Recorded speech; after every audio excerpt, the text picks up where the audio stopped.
Expect it here. CBS Sports Radio. You're listening to CBS Sports Radio. We are all sports 24 hours a day, 7 days a week. Strong opinions and your phone calls. Expect it here. CBS Sports Radio. Armchair Quarterbacks on YouTube Live. SEC, ACC, and Big Ten coverage like no other. Subscribe and like us today. Your first choice for sports talk live from the First Coast. Hey, Jacksonville, winter is the perfect time to start planning for your healthy, pest-free spring lawn with True Green, America's #1 lawn care company. True Green's science-based approach and local expertise will help give your lawn the year-round care it needs to be thick and weed-free. Go to truegreen.com/radio to save 50% on your first service. Just call 866-946-5956 or go to truegreen.com/radio today and get a lawn to be proud of.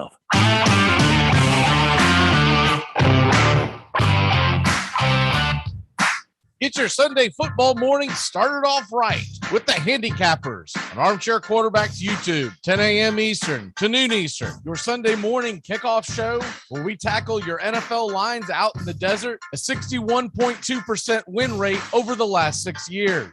Against the spread, over, under, money line, you name it. And we dive into the world of fantasy football year long and your DFS payouts. Your only true Southern football kickoff show that talks the spreads in Vegas, your DFS and fantasy, and your year-long quest to win that fantasy football championship. Only on the Armchair Quarterbacks YouTube channel. It's the Handicappers on Armchair Quarterbacks YouTube, 10 a.m. Eastern to noon Eastern. Sundays, all NFL season long.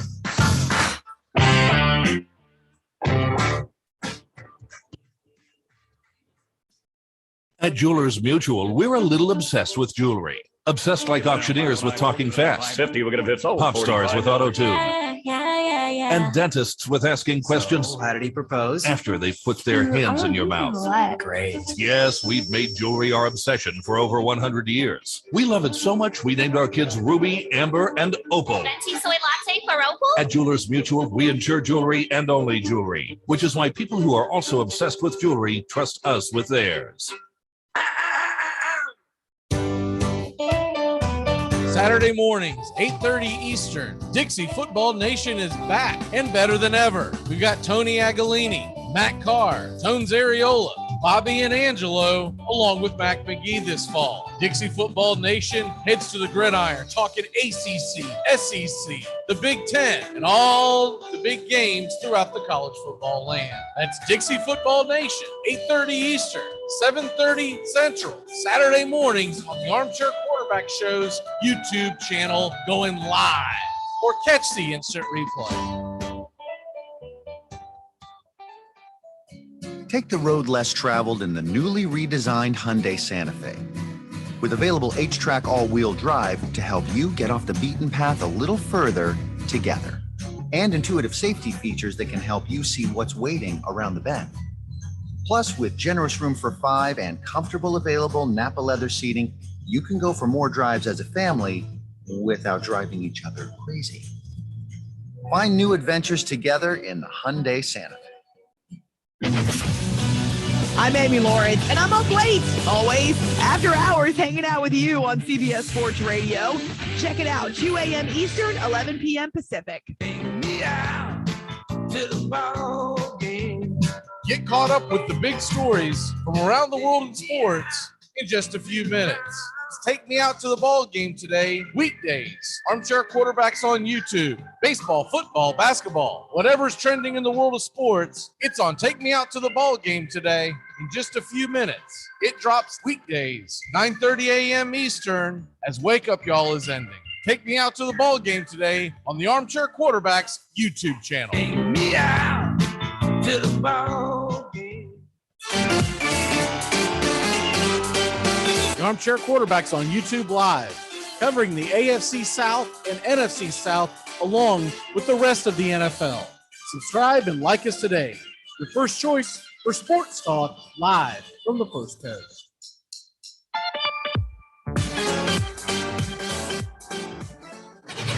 CBS Sports Radio, your home for all things sports 24 hours a day, 7 days a week, coast to coast. Great sports talk expected here.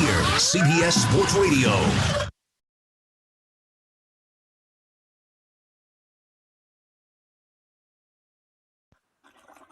Whoops, put the dang thing in upside down. I don't remember ordering this. Say, man, I know your mama.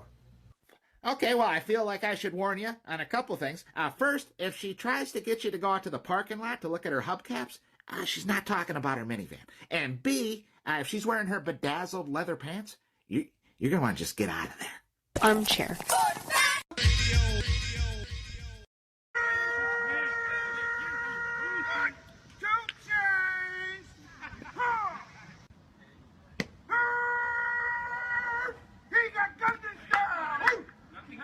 This man provides Major League Baseball with the mud they use to rub up the baseballs. Jim Bintliff is the president of the Lena Blackburn Rubbing Mud Company and is responsible for providing Major League Baseball with the mud they use to rub up every baseball that goes into play. Originally founded by the former big league player and manager Lena Blackburn in the 1930s, it has since been passed down to Bintliff, who lifts about 1,000 pounds of mud from the Delaware River in New Jersey prior to every season and sells it to Major League Baseball as well as other professional and collegiate leagues. There is a secret concoction of the mud and some water that helps dilute it even more, but the origin of the mud remains the same and all comes from a very secretive location in the Delaware River and ends up in every equipment room in the major leagues. Every ball that has been used in a Major League Baseball game since the 1950s has been rubbed with mud from Lena Blackbird's company, which remains the only legal foreign substance that's allowed on Major League Baseballs.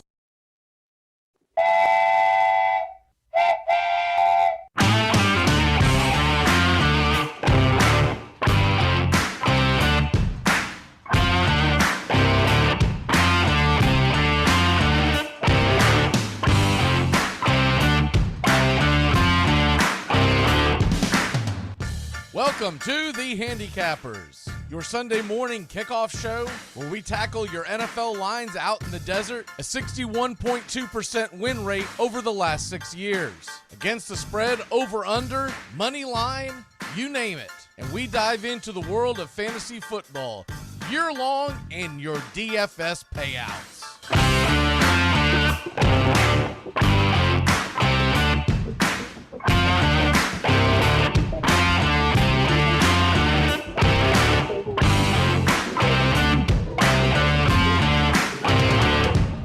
True Southern football kickoff show that talks the spreads in Vegas, your DFS and fantasy, and your year-long quest to win that fantasy football championship. Only on the Armchair Quarterbacks YouTube channel. It's the Handicappers.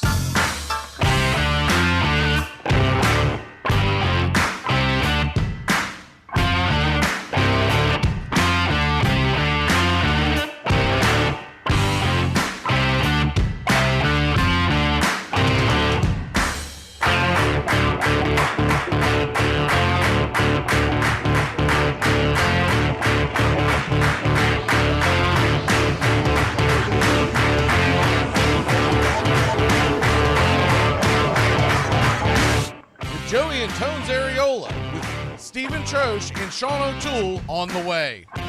With your host, Mac McGee. Welcome to the Handicappers.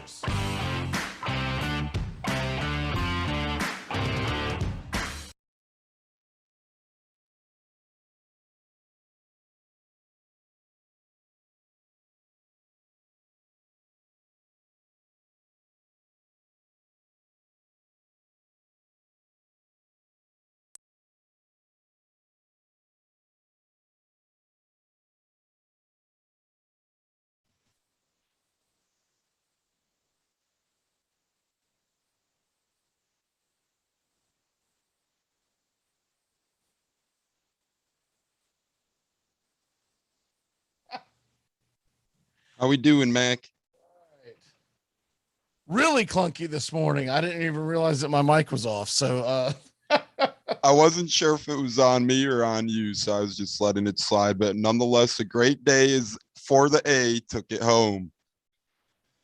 Yeah, give me 1 second. Let me get this caught up to speed. All right, here we go. All right, I apologize. going on little or no sleep after the game. A good friend of mine's birthday was last night, so we had to go make an appearance, and so I didn't get to sleep till very late last night. So, and my voice is gone. I'm just realizing this is the first time I've spoken this morning. So, wow. All right. We'll get it together at some point. I'm having my doubts that Joey's going to show up. He said he's got issues with his Wi-Fi in the brothel that he's staying at. So we will power on from that. Let's start off with you, sir. What is your bold and cold predictions today? All right, cool. We're getting right into it. My bold and cold predictions today. One guy I like a lot today actually is Tyler Johnson, wide receiver on the Bucs, without Antonio Brown, without Rob Gronkowski.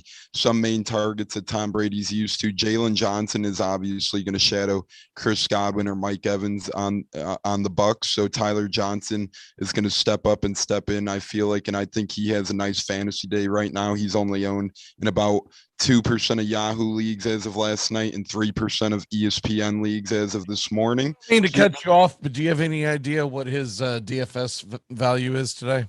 Yes, sir. $3,000. Okay.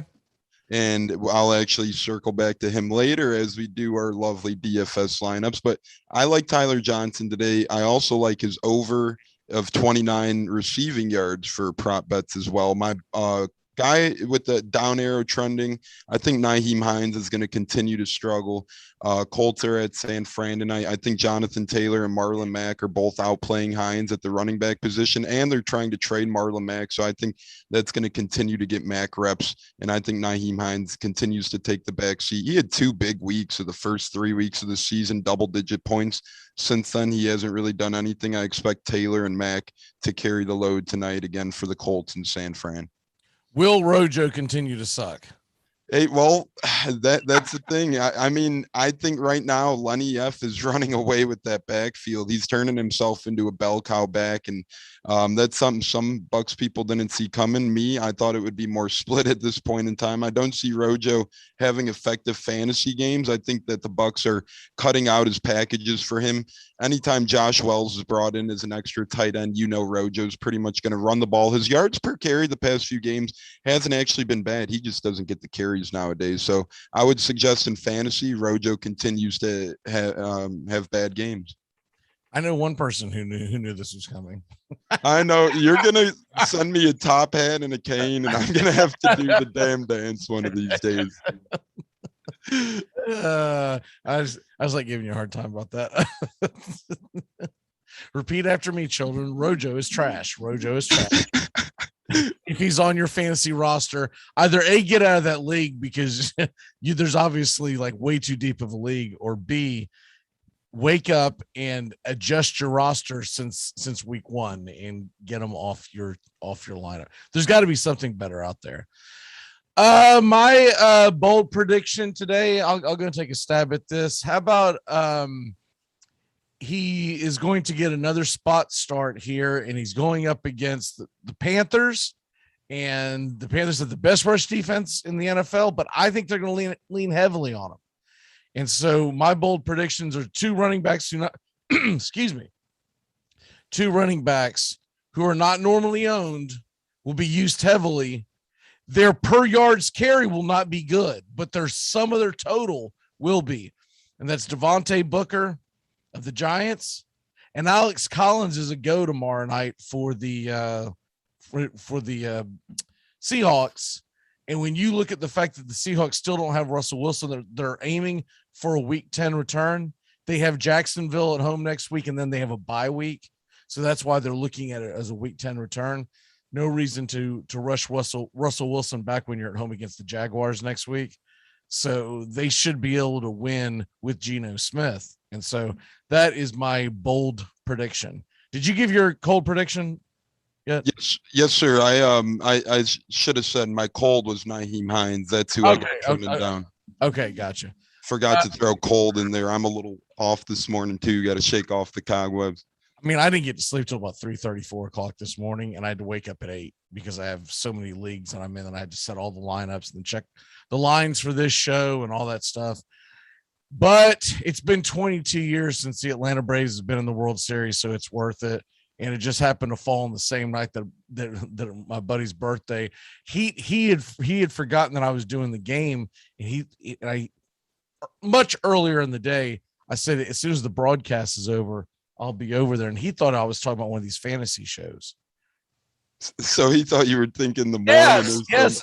So right before midnight, he sent a text to me. This is just as the game's ending. He goes, dude, that's a late broadcast. And I look, and the game had just ended. I was, on cloud 9, and I was like, yeah, it was the Braves game. And I came over there and told him, he goes, oh, okay. So anyways, caught up to speed on that. He thought that we were doing some late night, radio, fantasy show or something. But anyways, I can hear it, man. I barely have my voice today. So cold prediction. I'll throw one out at you. I'll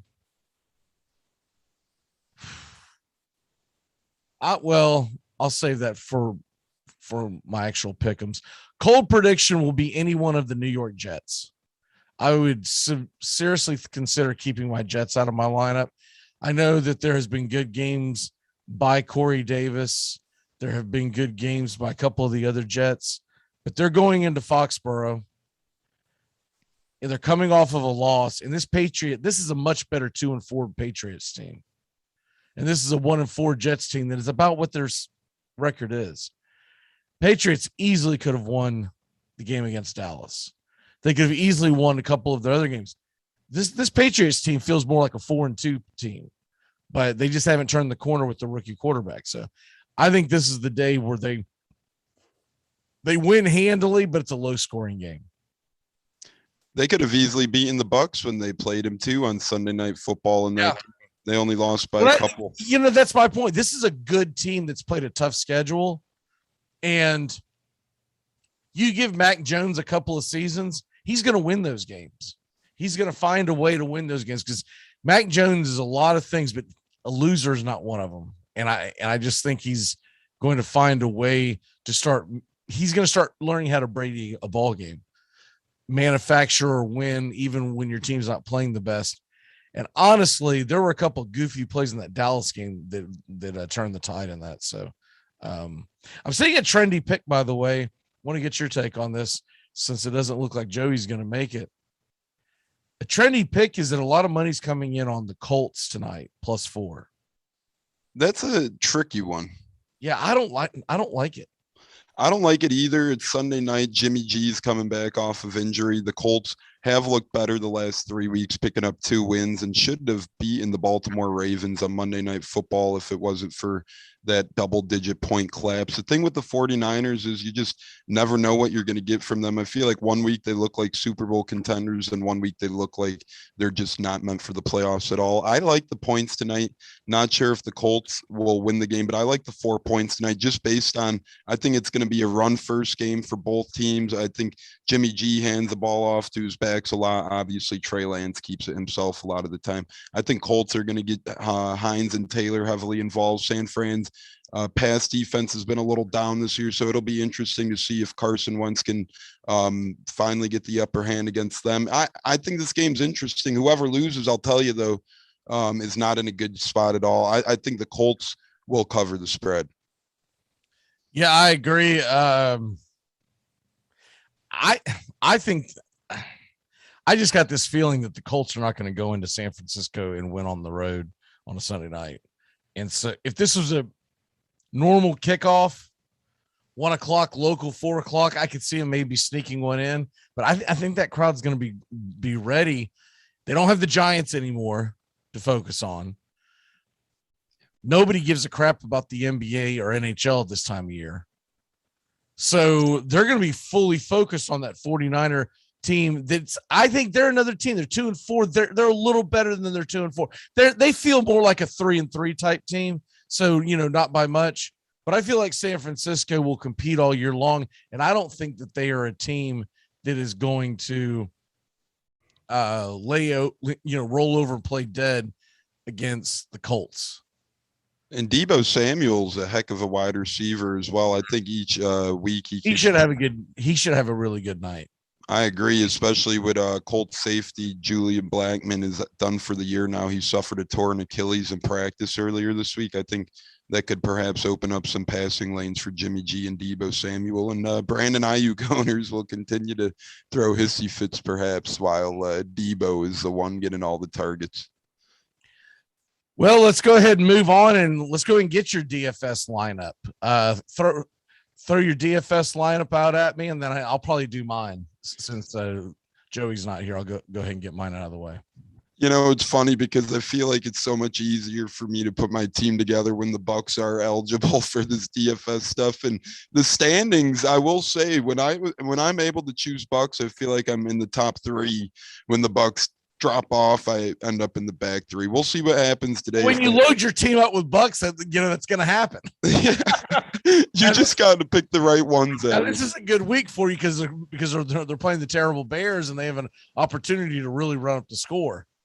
Especially with Akeem Hicks out too, that big guy up the middle who clogs holes for them. So, you know, I think that opens up a good day for Lenny F, and I will get into that shortly as well. I got Brady as my quarterback today. Obviously, no shock there. Tom Brady, $7,700 at the quarterback position. He's pretty good value at this point. Not the top QB, but I think he was a 3rd or 4th QB. And I mean, I got to stop you right there. They're showing a replay of the Braves highlights. I just want to sit here and just stare at the TV and smile. Hey, you're more than deserving to do that, man. I'm joking. Go ahead. I remember when the Cubs won the World Series in 2016. I thought I was dreaming months after still. So I could only imagine the hype and buzz you're feeling right now. So it's the biggest thing, just to put a cap on this, that is just so surreal. Okay, first of all, doing the games, right? I wasn't doing this 22 years ago, but it does not feel like it's been 22 years, because when you grow up in the 90s and they were there every single day, I mean, every single year, they were in the playoffs and they were either in the World Series or on the doorstep every single year. It wasn't until we started getting close in this series here that I really started grasping, because even last year, I didn't think we were going to get past the Dodgers. Even when we went up 3-1, I was hoping, but I really didn't believe it, to be honest with you. I knew they matched up good with the Dodgers.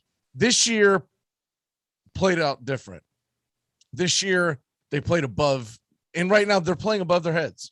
The Atlanta Braves are not the second best team in baseball, but they're playing like the second best team in baseball, and that's all that really matters. They don't have Ronald Acuna Jr. They don't have Azuna. They don't have Mike Soroka. The list goes on and on and on. This team with their injuries. So just first of all, Dodger fans, shut up about, we didn't have Muncy. We didn't have Turner. Muncy and Turner are 2 really good players, but they can't hold Ronald Acuna Jr.'s jockstrap. Okay, I'm sorry. So when you take that dude out for 2.5 months out of your lineup, it has a huge effect. Yeah, Jocktober got hot on a couple of swings. He really hasn't played that well, So anyways, Rosario has played just lights out. That's my only concern. It's taking a couple of days off. Are the guys who are hitting over 500 in the playoffs, which is just stupid if you think about that.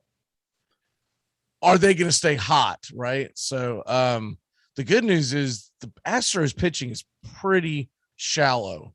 Once you get past Framber Valdez and you get past Garcia, and Garcia and Valdez are like this too. You can't necessarily expect them to have just great outings every time. So we got a puncher's chance. But the biggest thing about this is the 22 years thing. It hasn't felt like that long. Maybe it's because we're typically in it. We had about a 5-year span there. I guess recently it was about a 3 to 4 year span where we had no shot, right? You knew that an opening day, you're like, we're not going anywhere. And it happened late 2000s as well, when the Phillies were on their run and Atlanta had crashed and they were rebuilding. We had no shot most years. But this year, opening day, we're like, you got a shot. It's, we're going to win. We're going to win, that kind of feeling. And then Acuna goes down here. Oh man. And I forget what it was, but there was it was right around 20 plus games excuse me, in a row that the Atlanta Braves did not win or lose consecutive games. I think a lot of people aren't aware of that or don't remember it. It was in July, right around the July period, where every game literally, and this was even coming off the All-Star break, win-loss. And you couldn't make any ground. But the only good thing was you never had consecutive losses at that point, so you also didn't lose any ground. And the Mets sat there and turd bowled it. And they never took advantage of the Braves playing, I mean, let's be honest, mediocre baseball. The Phillies, I don't think ever had the roster. The Phillies bullpen has been trash all year. But anyways, I just wanted to put a cap on that because I could go on all day long about this.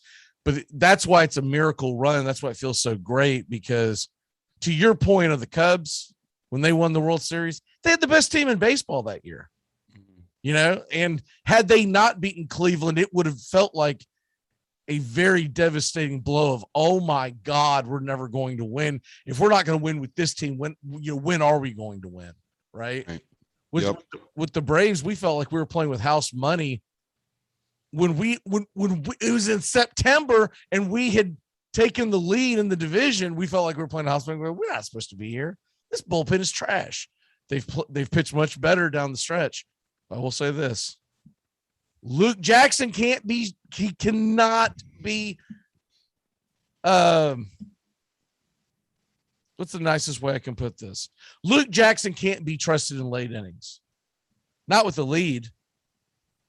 And they got to figure that out, because I honestly think they need to go Chavez to Matzik to Smith.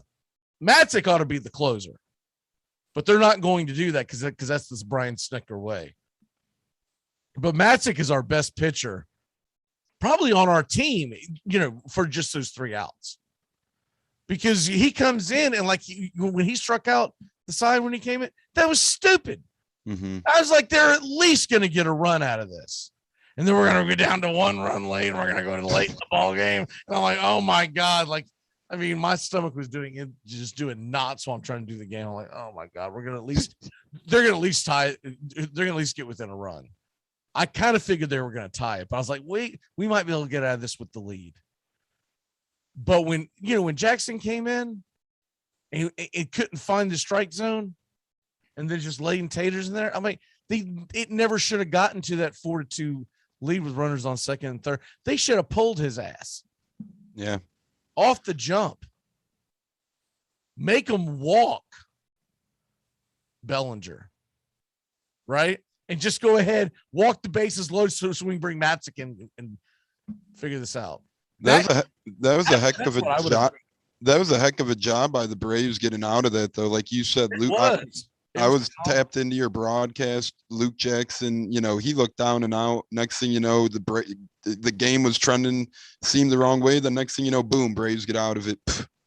The one that surprised me the most was the bat never getting off the shoulders until there's 2 strikes off of Mookie Betts.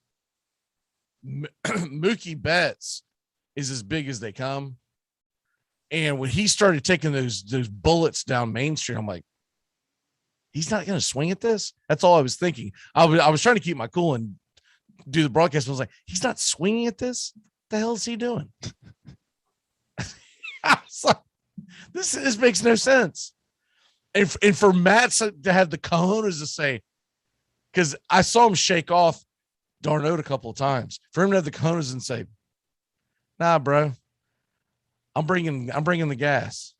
It ain't Luke Jackson on the mound, baby boy. We're not going to throw curveballs bouncing off the plate. I'm coming for him. And I was like, my God, no one's swinging at these. They're just sitting there watching. They were trying to see if Matzik had it, and he had it. Yeah, that was, I'm glad I took the Braves. I'm actually glad I waited to take the Braves yesterday, because they shot up to times 138 when we did Dixie Football Nation. It was sitting at 118. So I actually lucked out, waited a little bit, ended up getting him at 138, and they just played a hell of a ball game. And like I tell people, I'm going to cap it off too by saying Ronald Acuna is one of the best players in baseball. In terms of fantasy baseball, he's viewed as a super keeper. There's only a couple of those guys around in the MLB. The Braves are doing this without him. The Braves are doing this without biggest free agent, as you said, Ozuna. Man, kudos to them. Incredible year. Let's cap it off. And it's been forgotten because he's been hurt for so long. Our ace, the ace of our staff, never threw a pitch this year. Yeah, he was supposed to. If everyone forgets about that, I think they think that, oh, well, he tore his Achilles, he was going to be out for this year. No, he was supposed to be back in May, and there was complications off the surgery. So they went and looked at it. And long story short, they go, dude, we got to do the surgery again. It didn't take, and that was devastating news. I remember that because I had my eyes on Soroka and fantasy as one of those guys to pick up, stash on the IL, keep him around until postseason fantasy hits. And then, he's back to pitching effectively. But as you said, he just kept getting pushed back, brushed back, and that was that. For argument's sake, 3 of the Braves' best top 4 players on the roster were not available past June. Because Ozuna left in, what was it? It was like mid-May that he got the injury, and then he had the incident with the runner with the law. And then Acuna tore his ACL, and that was right around the time that we found out that Soroka wasn't going to come back. And that was when the magic started happening shortly after they started playing 500 ball. Then in August, they made all those trades and took off. The biggest trade I still think to this day was the Jock Peterson trade that took place a few days after the Acuna injury, because that you could feel the air come out of the Braves camp. And that was key too, because the Braves front office did an incredible job of not waiting around until the deadline to try and poach value. They just went right after Jock right away and said, "Come on." AA said that when he made the trade, that he wanted everyone to know in that locker room that that we're invested, we're all in, don't give up. So he makes that trade. It was right off of the All-Star break, because Acuna got hurt 2 days before the All-Star break. He makes the trade, and Peterson shows up the Friday after the All-Star break into the lineup, and instantly was just energy into the lineup, right? Mm-hmm. Into the locker room. I think they acquired a backup catcher maybe too the same time they got Peter. Oh, but Vogt got hurt in early August and never played again. That's another thing that has killed us. Absolutely killed us. The injury to Stephen Vogt, and that thing has been overlooked. Because he's been out so long, you kind of forget he's on there. Dude, d'Arnaud is playing terrible right now. Defensively, he's meh. He's great behind the plate, but he's got a noodle arm, and everybody steals on him, right? But what was always evening that out was that last year, man, he was tearing the cover off the ball. This guy's hitting below 200. He can't even hit his weight right now. He's got no pop, but you do believe that when he comes up, he's going to give you a professional at bat. So he's at least going to fight off, and he got a base hit last time. But he's going to work the count. He's not the one thing that will make this team so much more dangerous is when Ozzie Albies quit swinging at the first pitch in every at bat. Because the really sharp starting pitchers, they know this. So they just put something just off the plate for him to swing at. Now, unless it's like totally out of the zone, he's coming up there like you got to talk him out of not swinging. Yeah, he's got that little Javi bias to him in terms of and it's like, it's fine because his talent is so good, but he doesn't belong at the top of the lineup. But because of the Acuna injury and the Ozuna, et cetera, he's been forced to the top of the lineup. All right, that's the end of this because I could go on forever about this, but thanks for doing the Fireside Braves chat with me here in the middle of the fantasy football show. Okay, here we go. Your DFS lineup of integrity. What you got? All right. So Brady, 7,700, pretty good value there. I think he's like 4th or 5th quarterback, which to me is crazy the way he's been playing. So I rolled with my guy. And then as we talked about Akeem Hicks being out, I also went with Leonard Fournette today. He's been the bell cow back for the Bucks, like we talked about as well earlier in the show. Ronald Jones just not having a good year in terms of fantasy specifically. Leonard Fournette, $6,400. Pretty good value to me as he's been catching a lot of passes coming out of the backfield as well. Then you got Myles Gaskin. I like him today. He had a really bad week last week in London. The previous week before that against the Bucks, he caught 2 touchdowns. I think Gaskin does have a good chance at scoring against an Atlanta defense that has let up pretty good fantasy points to running backs this year. When a Jets running back gets double-digit fantasy points, you know that the world is turned over. So I like Myles Gaskin at 5,300 today. Tyler Johnson, we talked about him earlier as well. I got him at 3,000. He steps in for the injured AB today. Gronk is down. OJ Howard's banged up. Scotty Miller's out for the year. I think that plays a big role into his target share going up today. Jaden Mickens, another veteran receiver, also got demoted to the practice squad earlier this week. So that opens up another opportunity for Tyler Johnson, as the Bucks only have 5 wide receivers active today, and one of them Cyril Grayson, who has 1 career catch, and one of them is Jalen Darden, no career catches. So look for Johnson to step up there in 4:25 kickoff time.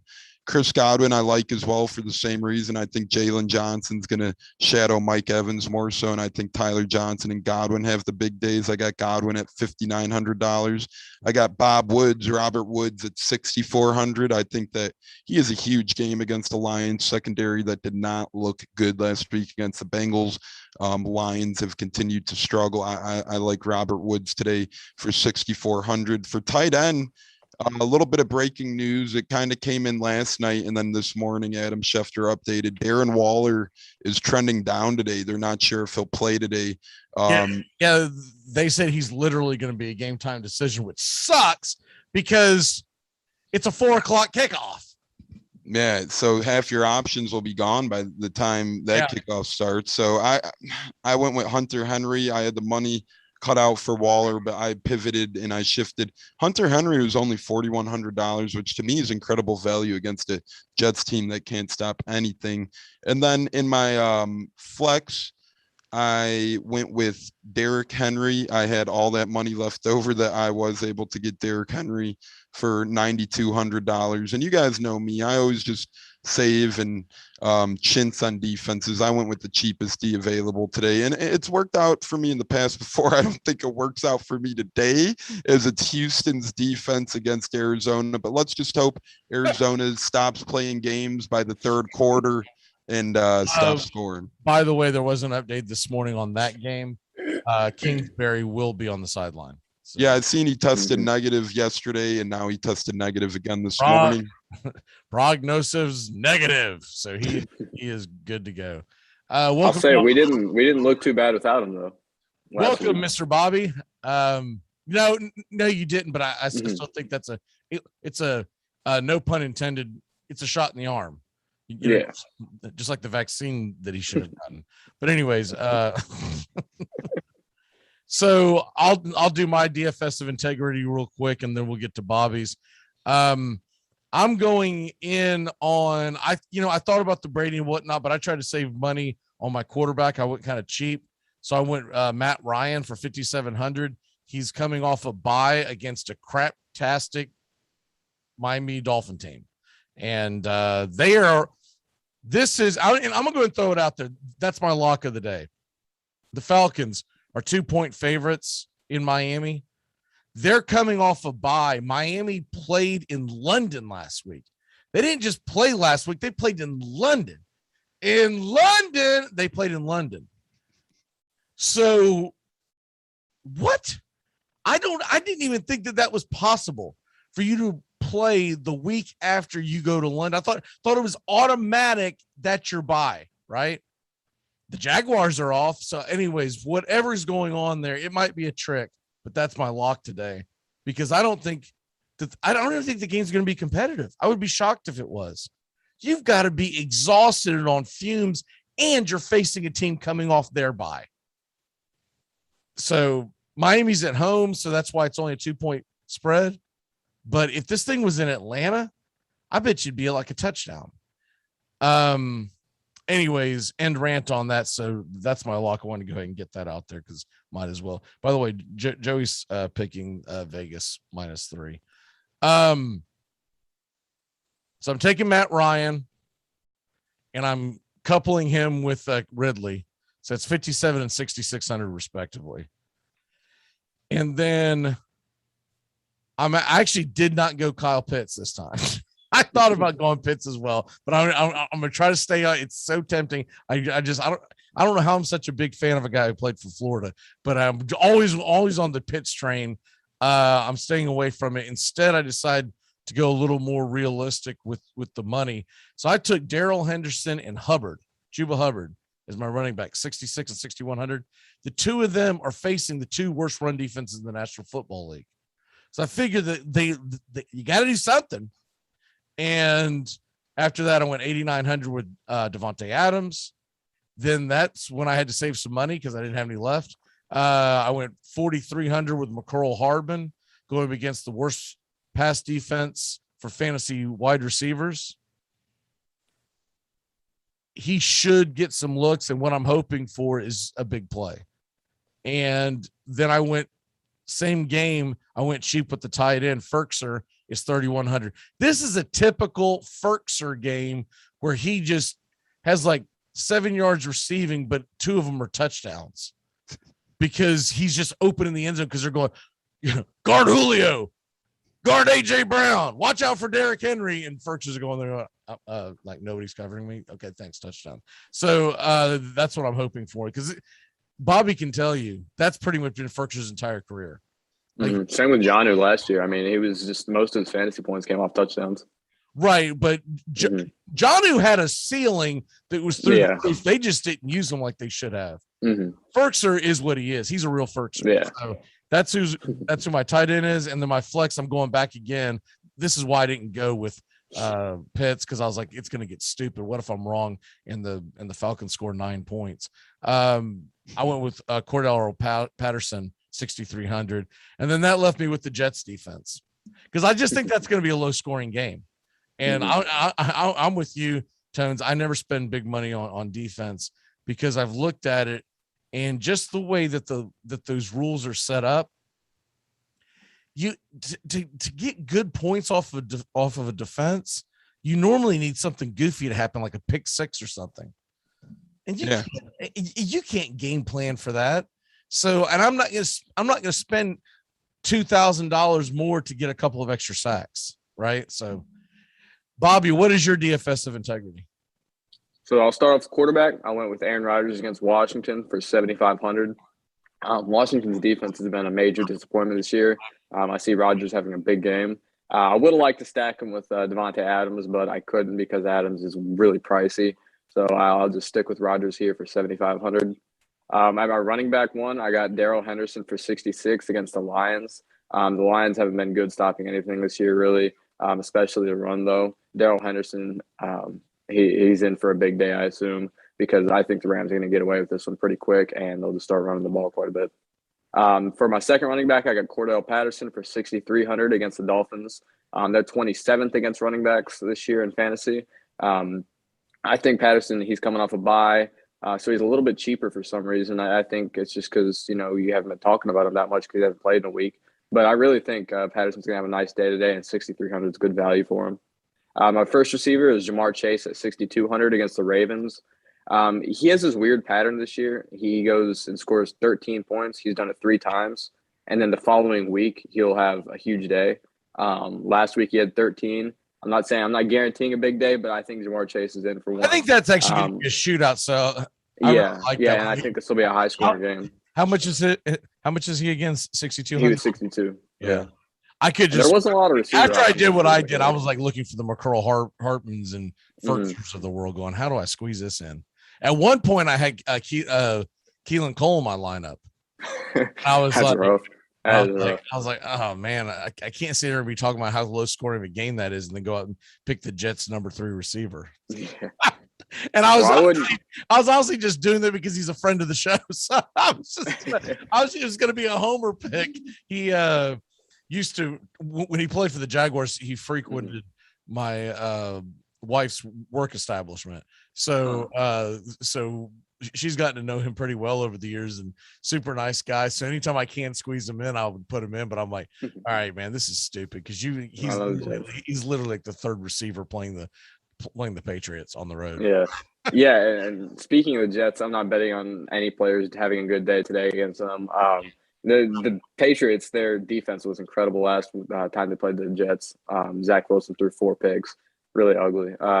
And that's kind of a trend. It didn't really happen with Davis Mills, but it's a trend you see often with Patriots defenses against rookie quarterbacks. So I'm staying away from the Jets this week. But my second receiver, I don't think I mentioned him, Calvin Ridley at 6,600. You had him as well. He's against the Dolphins defense, which is 30th against receivers in fantasy this year. Coming off a bye, I think everybody on the offense could have a huge week. So I like Ridley for 66. I'm sorry, but this comment just cracked me up. So Sean's listening, and he heard you talking about the Lions, and he says, "Cheap shot, Bobby. I'm going to tell your mom. I'm going to tell your mom to turn off your internet in your room." That isn't going to save the Lions, man. That's not going to save the Lions, though. I just looked over again. Oh, Bobby, you probably weren't watching earlier, but I'm going on like literally no sleep. I think I had 4 hours of sleep last night between the broadcast and Can't blame you. And a buddy of mine's birthday. Big nights for Braves fans. Yeah, well, a buddy of mine's birthday party was going on, so we left the house. We left the house at midnight. Jeez. When I was your age, that was no big deal. I'd stay up till 4, 5, 6, 7 in the morning, partying, drinking everything that wasn't tied down.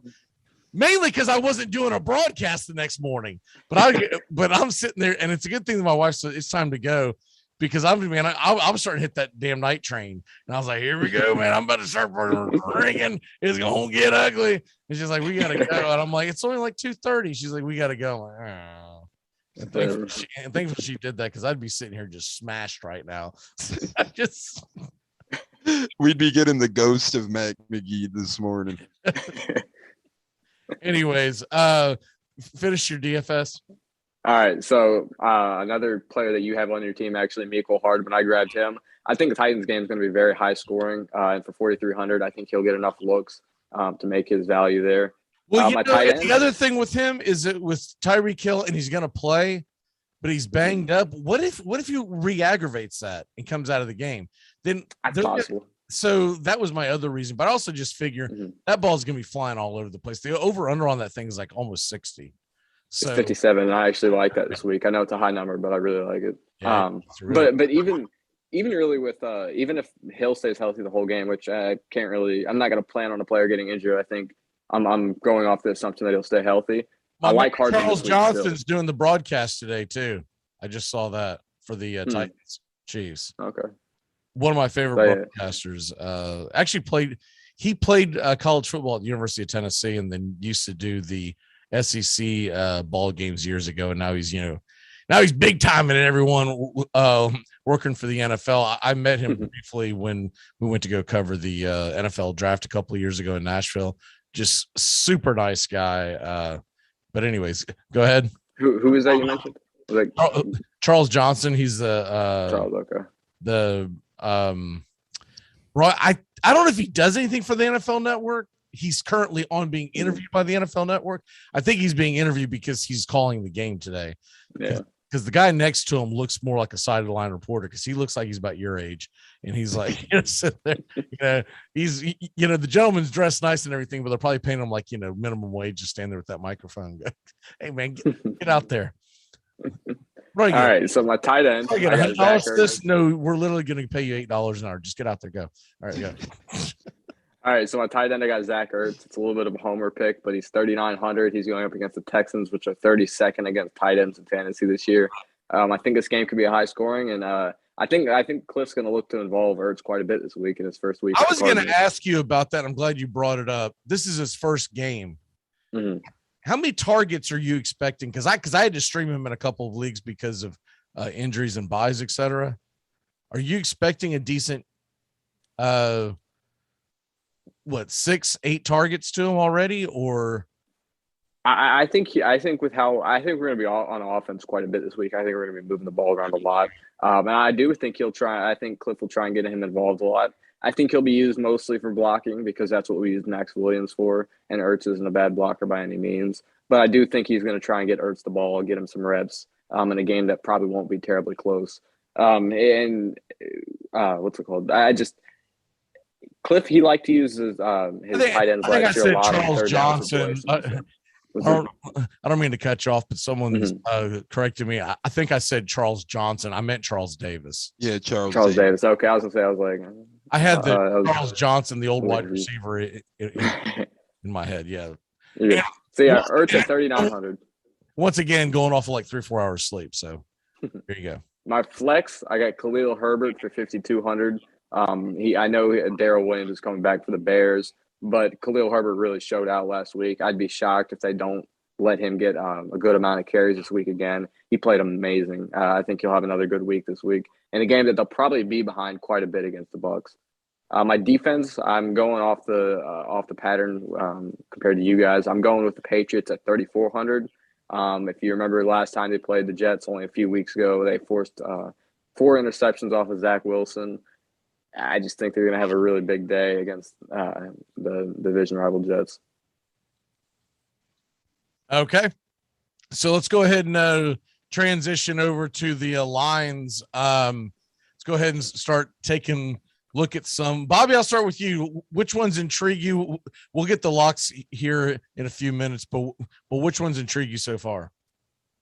It's a night game, but I like Colts plus 3.5 versus 49ers. It was previously 4, which is a little bit better, but I still like Colts plus 3.5. I think this is a very winnable game for them, but I think it being a primetime game, it being a good matchup for the Colts. I think they'll at least keep it close enough to cover the spread there. So I do like Colts plus 3.5. Another one I like Patriots -7 versus Jets. I think this game, it could be low scoring, but really I think it's going to get pretty ugly. I think the Patriots are going to win by a fair margin like they did in the previous matchup. Some not games, but player lines I like. I like Tyreek Hill's receiving yards as well as DeAndre Hopkins. Tyreek Hill's 85.5. I think he'll get the over on that. Going up against a bad Titans defense.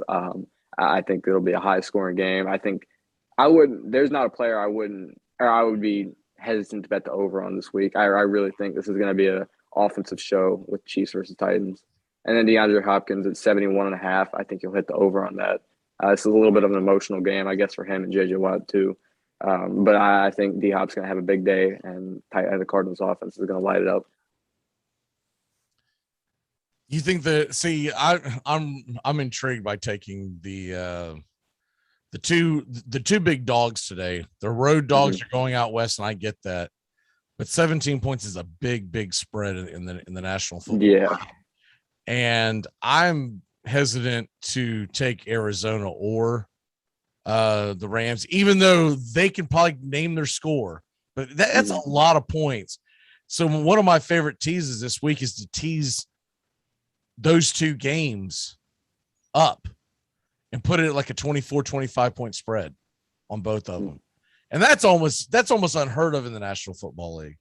Problem is it only takes one of those offenses to get rolling. It's going to, blow your teaser. But that's one of the teasers that I did do this morning because I was looking at it.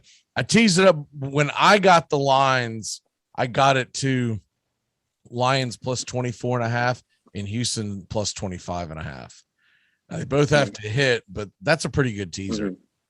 Yeah, that's a wide margin. I don't really anticipate. And even if they do get out to a lead that big at some point in the game, I think we'll get some garbage time touchdowns. Yeah, right. The only thing that could throw this off would be like the Lions get down early and something where it happened to Goff and he doesn't play the rest of the game. And I don't think Stafford has an axe to grind either. They traded him and let him go chase his dreams, so to speak. He doesn't have an axe to grind. No, I certainly think there isn't any bad blood. And it's not in Detroit either. So, yeah, I just saw a couple of people say, this is a revenge game. It's not a revenge game, man. No. There's no revenge to be had. No, they did him a huge favor. They let him get out of a situation where they didn't have to. They could have said, no, man, you signed the contract. You're stuck here till the end of the contract. So I don't see it as an extra. And the one that I'm more concerned about with is with Davis Mills behind center. That could get ugly, and I could be going, what have I done? So you could be looking at it, it's like 38-3 end of the first quarter, and you're like, oh my God, I've made a mistake. I feel like this, I know I'm just being a little bit of a pessimist towards my Cardinals, but I feel like this could be a trap game. I get a weird feeling about it, I get nervous about that. I don't think it will be, but it kind of bothers me a little bit. Everybody's writing it off as a win automatically. All right. Let's go ahead and switch over to another line. See what we got going on here.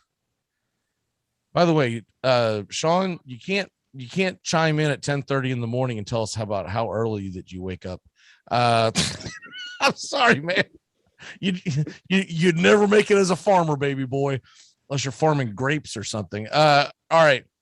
So one of the lines that I think is going to be a popular line. In fact, I believe I heard this morning it's got the most money on it so far because it's the national game of the week. Kansas City versus the Titans.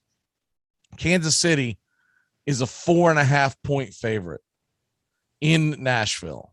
Now the Titans are coming off a short week, a Monday Night Football game. I do think that always plays in, and I really think that that's why the line is the way it is. I think if this is a normal week, the Titans probably would have been close to a pick 'em, maybe a 3, maybe a 2.5, something like that, where the Chiefs would be favored, but a field goal would cover it. This is 4.5. It looks like Julio Jones is going to play. Now, I'll start with you, Bobby, because you live in Nashville. What is your sense in this game? Plus 4.5, Tennessee. Yeah, it's risky, but honestly, I think the Titans could win this game outright. I'd be hesitant to bet on it though. I think this could go either way. If I had to pick one, if I had to pick any bet to make in this game, it'd be the point total. But when it comes down to this, I would probably, honestly, I'd pick the Titans to cover. But it wouldn't shock me if they still lose. Maybe like a game-winning field goal or something by Butker. But I think this will be a high-scoring and close game, so I think the Titans will cover. Tones, what say you?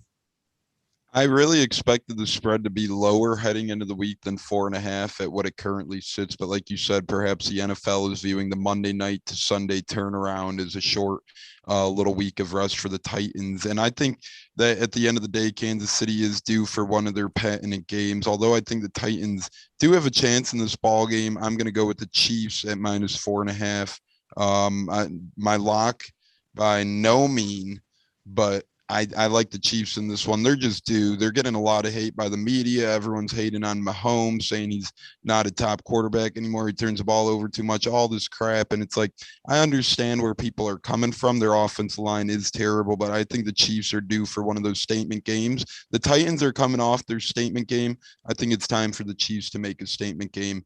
I like the Chiefs in this one.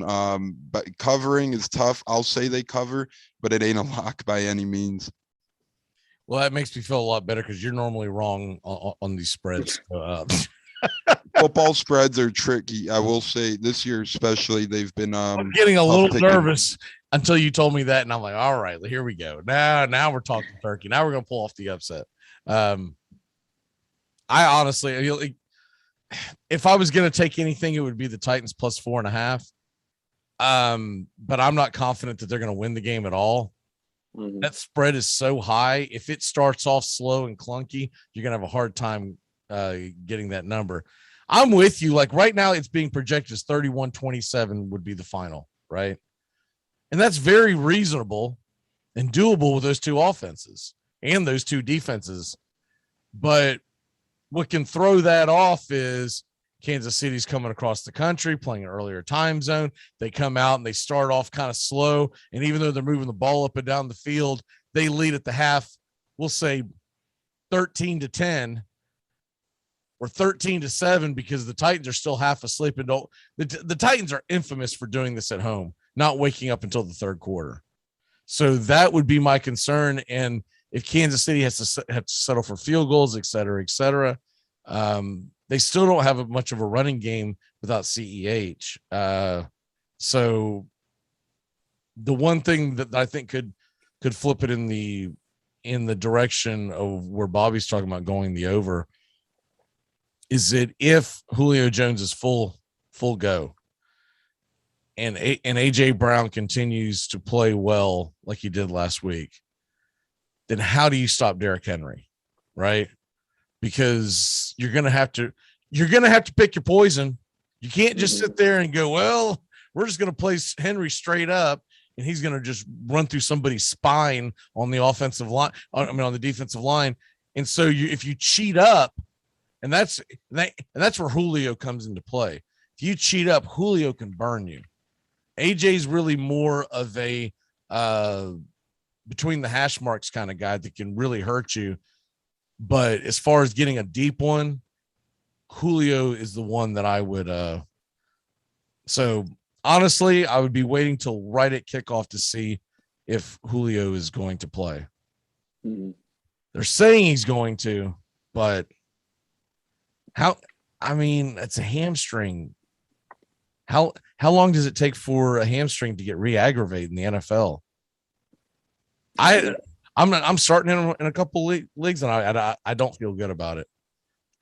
But, yeah, it's a little bit risky, and he could be on a limited snap count. Who knows? I mean, coaches sometimes like to keep that thing under wraps, but I really don't know. He could go off, and he could also get outscored by Ferkser. Yeah. Let's be honest. So you're like, but if you're in a situation where you have buys and whatnot, we're right in the heart of buy central, and so you're going to end up over the next few weeks starting guys you don't want to start. And Julio is a perfect example where he's got a huge ceiling, so you want to do it. But at the same token, if for instance, in one league, I know for a fact I also have Thielen. If Thielen was available to play and not on a bye, I would be sliding Thielen in right now and saying I'll take the floor of Thielen and not worry about the ceiling of Jones. We're coming to the end of it, end of the first hour. And Sean and Steven will be joining us as, Sean, gets the sleepies out of his eyes as rolls out of bed. Tones, what is your lock? And then what is your one big thing? I will say quick too, before I get into that, I do like what the Titans are doing, but they must be careful and tread with caution. Derrick Henry is on pace for over 100 more carries than his previous year's high is total high in a season. They better be careful with him. They didn't really address the backup running back position. Jeremy McNichols is garbage. I've seen him here in Tampa, and he got ran out of town because he just can't do anything too well. He's the third string guy anyway. So who's the rookie from what happened to Darrington Evans? Is that who their backup is? Or yeah, he's been banged up. But yeah, I thought Evans was hurt. Right. Yeah, so they got to be careful. All I'm saying is I love Derrick Henry and I like what the Titans are doing, but I've seen his carry count the other day and I run my eyes. I'm like, holy crap, it's already at 162. If you average that through 12 games, it's 324. His previous career high was 378 in 16 games. So through 12 games, he's on pace for 324. Like I said, if you carry he's not human though, man. So it's a different situation. I've heard that about Adrian Peterson. I've heard that about Saquon Barkley. I've heard that about other running backs before, that they're not human. So I agree. Derrick Henry is a beast. All I'm saying is tread carefully, because if he goes down, next thing you know, Tennessee's going to find themselves between a rock and a hard spot.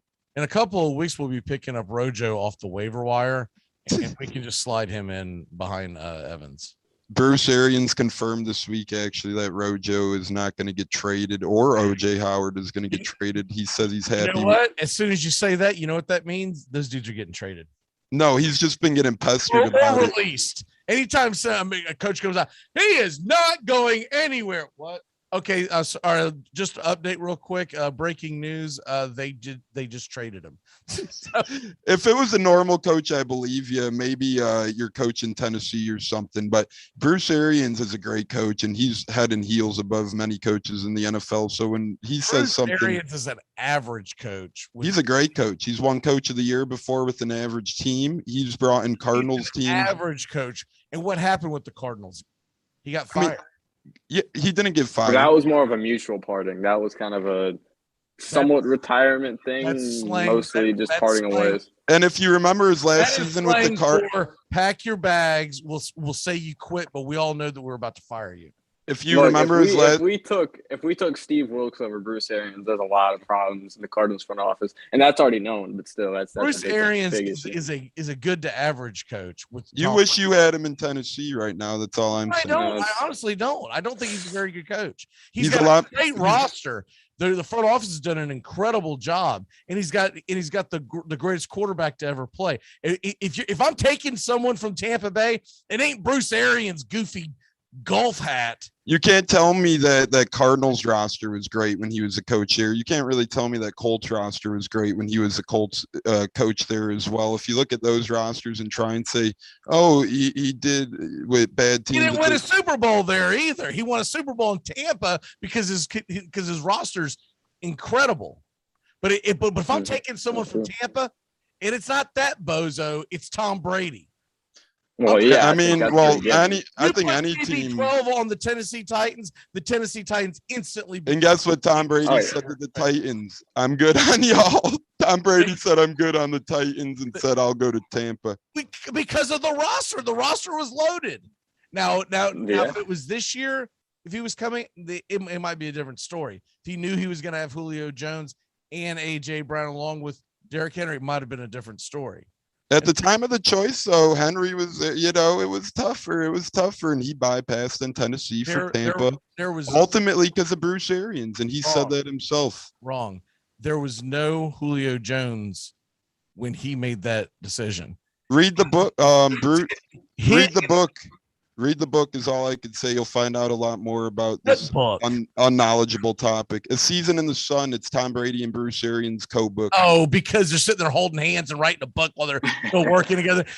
You know what? I want to read I'll read a book they put out 20 years from now because if Tom Brady was writing a book about Bill Belichick 10 years ago, it would be about we're the greatest thing ever, and we almost made out one time. We love each other so much.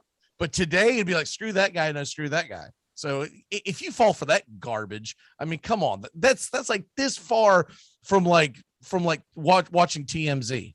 I mean, come on. Hey, all I'm saying is Bruce Arians is a player's coach. Players love playing for him. If you want Mike Vrabel, that's fine, but have fun never getting out of it. If TB12 doesn't come to Tampa, if TB12 doesn't come to Tampa, Bruce Arians is fired by now. Have fun never winning a Super Bowl with Mike Vrabel. Anyhow, we'll get my lock of the day. And I think Vrabel will get a Super Bowl. Maybe not in that Tennessee. Tampa won't as a head coach. Tampa won't win a Super Bowl without Tom Brady. They already did. Not with Bruce Arians. I'm just saying though, they will not win a Super Bowl without Tom Brady. Book it. The Bucs have two Super Bowls. The Bucs have 2 Super Bowls now, and you never know what could have happened. I mean, the Bucs could have addressed the quarterback position differently. Obviously, Tom Brady. Gruden was the coach. It wasn't Bruce Arians. Oh no, I know. I know you Tampa fans are brand new, and you think that that they just came out of the womb about 18 months ago. But this is coming from the same guy who roots for the Jaguars and Titans. So I'm not going to take any opinion. I don't necessarily root for the Jaguars. If you have merch, you root for that team, okay? I live in that city. I know, but if you have merch, I don't jump on bandwagons. What city do you live in? I don't think there's much bandwagon to jump on for the Jaguars. What city do you live in? Or the Bucs. I was a Bucs fan, and we were the worst. What city do you live in? Chicago. Chicago, and I don't pull for. That's really convenient that you're a Bucs fan. I've been a Bucs fan since. Super convenient. I've been a Bucs fan for over 2 decades now, and I was a Bucs fan through 2. You're a Bucs fan in basketball too, right? because that would No, be super convenient. I'm a Bulls guy. I'm a Bulls guy. Hey, what's convenient for you, I guess, isn't convenient for everyone else. I guess you're going to get a pass. I'm just giving you a hard time. We'll give Mac a pass on his dual fandom of football. I don't got time to argue about that, but I don't support the Bears just because I live here. Hell, if I had to support them, I think I'd have too many heart attacks and couldn't make too many handicapper shows by now. I bet you wish you jumped on the Fighting Illini bandwagon before yesterday. That was, dude, I have some buddies. Wow. I have some buddies who are in Tampa right now. I have some Chicago buddies who are in Tampa for the Bears-Bucks game, and I did not hear the end of that U of I Penn State game. So that one shot me once. It better not get shot twice today. I don't know if there will be anything left. By the way, not to blow smoke up your butt, worst rule in all sports is that stupid overtime rule. Worst rule in all sports, and perhaps the worst coached college football game of the year yesterday by James Franklin as well. I can't even blame him with that. It's the stupidest rule. Sikowski should have put the game away in like the third overtime, whatever, when he had a running back wide open and on the side of that end zone. That was absurd. I get that, but it's a stupid rule. 2-point conversions. It's when my old man and I were watching that, we were like, when we seen the third overtime, they lined up that close. We're like, what the hell's going on? We forgot about that rule. We were like, what's going on here? Why are they lining up this close? And one thing led to another. Penn State couldn't score. I remember when that rule came out, and I made the comment to Justin on the show that day when we first found out about it. I was like, this is going to cost someone a national championship one day. Now, it didn't cost Penn State a national championship because they weren't in the playoffs. But the point is, we're going to get in the playoffs, and this is going to happen. Wait till that happens. Wait till like Georgia gets knocked out by Cincinnati because of this goofy rule. I would give anything for that. That would be fun to watch Georgia fans wipe and really cry about that. That'd be wonderful. All right, I'll change it. Wait till next year Florida gets knocked out by Cincinnati. And hey, look, if we make it to the playoffs, if we can get to the playoffs, I'll whatever happens to that, I don't care. If we can get in the playoffs, I'll be happy. It's a bad rule. It is just terrible. And they and they said they were doing it to try to keep people from getting hurt. They had 9 overtimes. How's that keeping people from getting hurt? That and the quarterback also like broke his wrist or whatever, so it didn't really help much with injuries. Right, exactly. I mean, it's a dumb rule. It is so dumb. And it makes it cheap. And it would be like the equivalent in baseball. You go to extra innings and they go, you know what we're going to do? We're going to do a home run derby instead. Yeah. Basketball overtime. We're just going to shoot free throws. Why not? Again, a quick game of horse.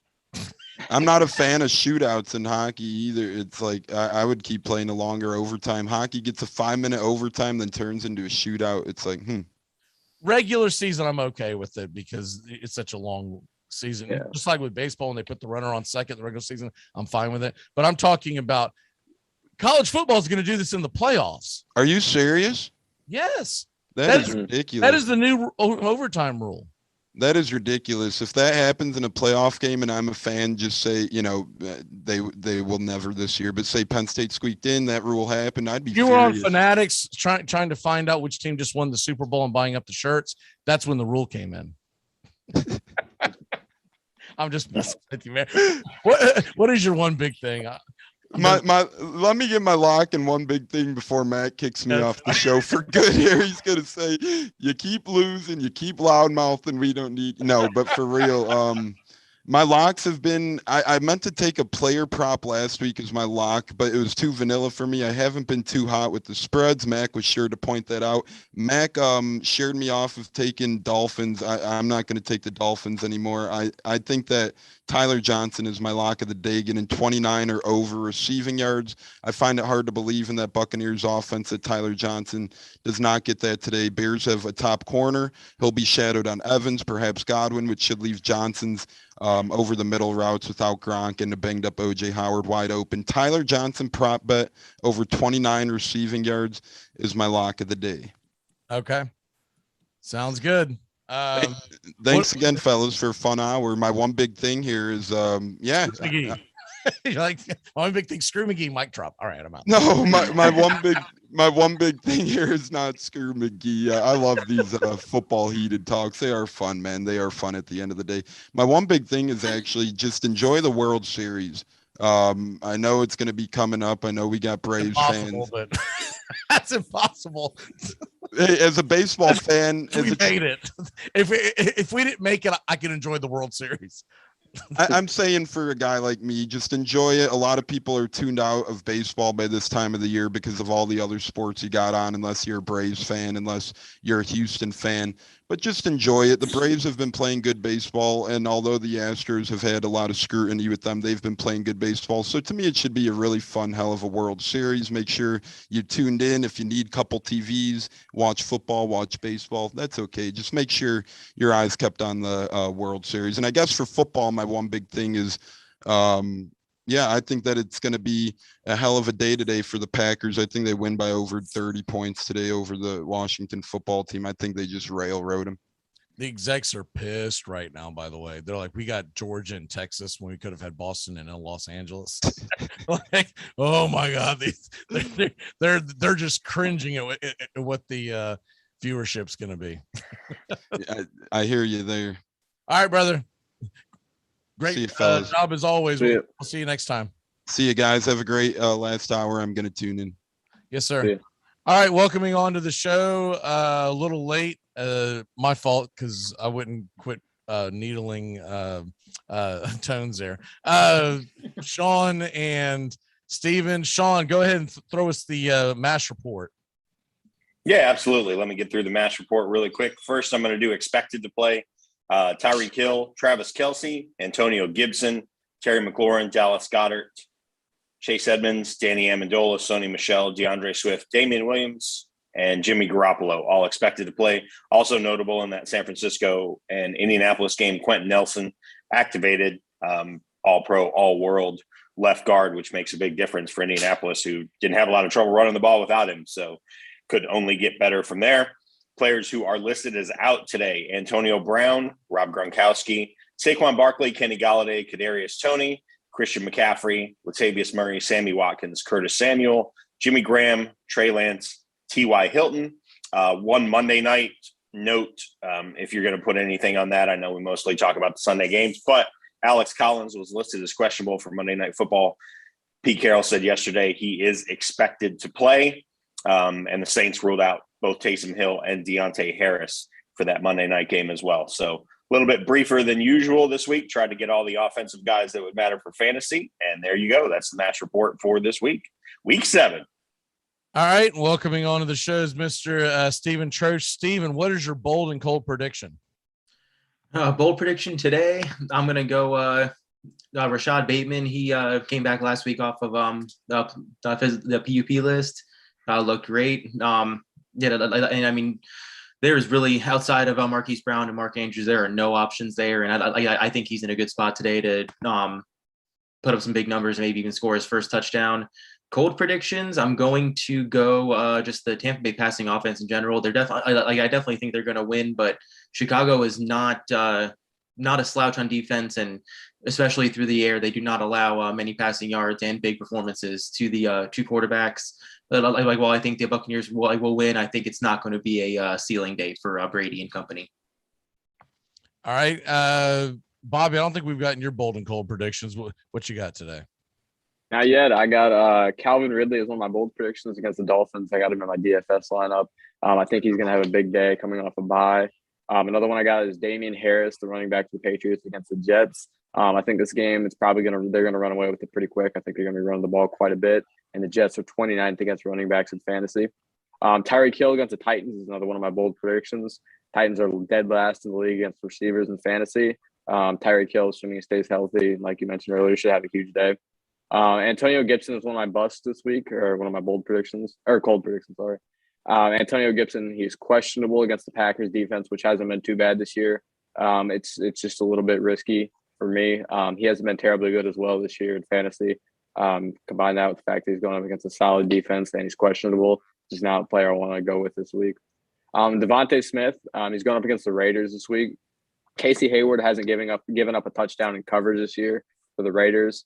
So he'll probably be guarding Devontae Smith quite a bit today. So I don't anticipate Devontae having a huge day. Devontae Booker is my last cold prediction. Sorry. He's the running back for the Giants. He's filling in for Saquon Barkley. And while that may be intriguing since Saquon is out, the Panthers are first against the run in fantasy, and he only had 12 attempts last week. So for his price, I absolutely do not think he's worth it. All right, Sean, what are your cold and bold predictions? Well, since Bobby named half the NFL, let me see what I can find that's left over. Kidding. No, my bold prediction today is Henry Ruggs III.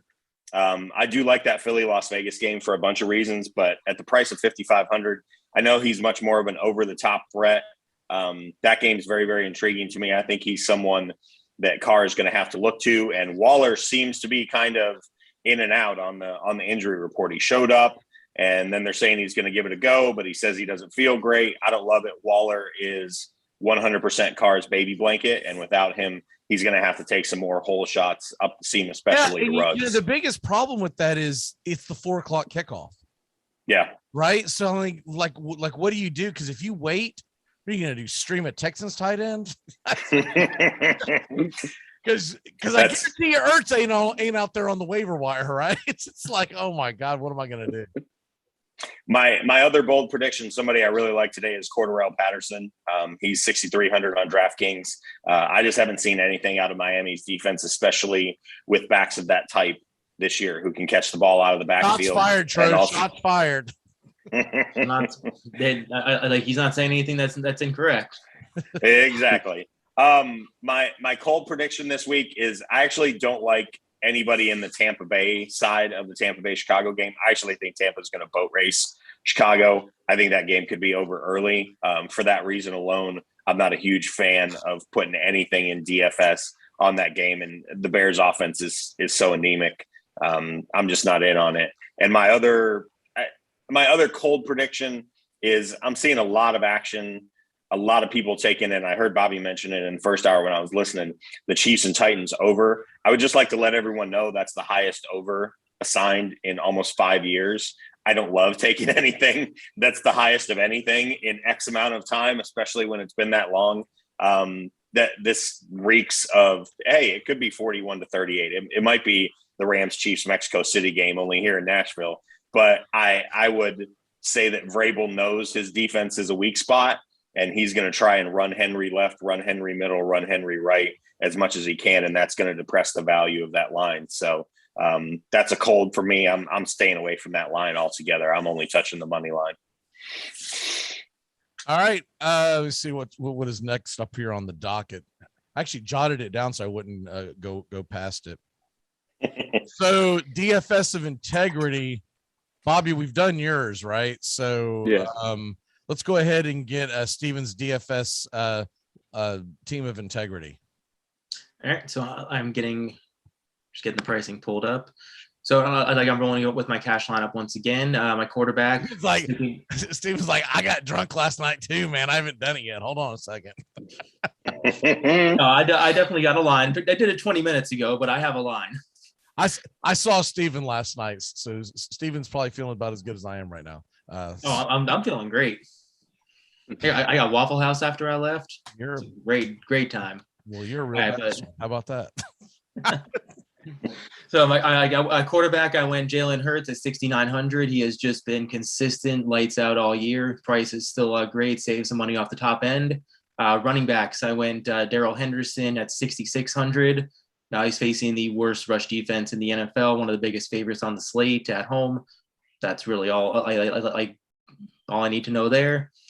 Chase Edmonds, 5,600, facing Houston at home. Same thing there. I think he's in a really good script today. Should have a decent game. My receivers, I went Calvin Ridley at 6,600. Bobby touched on him a bit earlier. Chris Godwin, I'm still not a super fan of the ceiling today, but in cash, everyone's going to be playing Godwin, so you're going to most likely have to have him. And then I got Rashad Bateman at 3,400. Mike Gesicki at 4,700. He's been to a security blanket. Devontae Parker is going to most likely going to be out today. So I love Gesicki there. Then I went DJ Moore at 7,100 and Cardinals defense at 3,100. That I'm assuming that's going to be a very popular pick today. Now, what if you go the opposite way and say, hey, everyone's going to take Evans. I'm going to gamble on the fact that he may not have a great game and I go somewhere else? Or do you just don't advise that and you say just go with the flow? If you're playing cash, like you're like 50-50 games, just go with the flow and play Godwin. But if you're playing tournaments, like you're trying to take down $1 million for first or something like that, then yeah, definitely go with Evans, the lower owned option. All right, Sean, what is your DFS of integrity? Okay, so for my DFS of integrity, I'm starting with Lamar Jackson at $7,400. Really like the matchup today. Cincinnati is going to have to decide whether they want to sell out and pack the middle against Lamar and let him throw.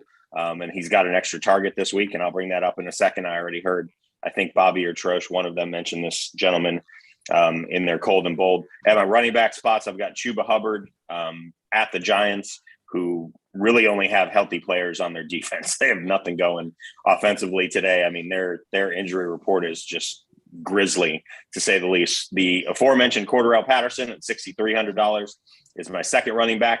At my wide receiver slots, I'm saving a little bit of money here for my back end.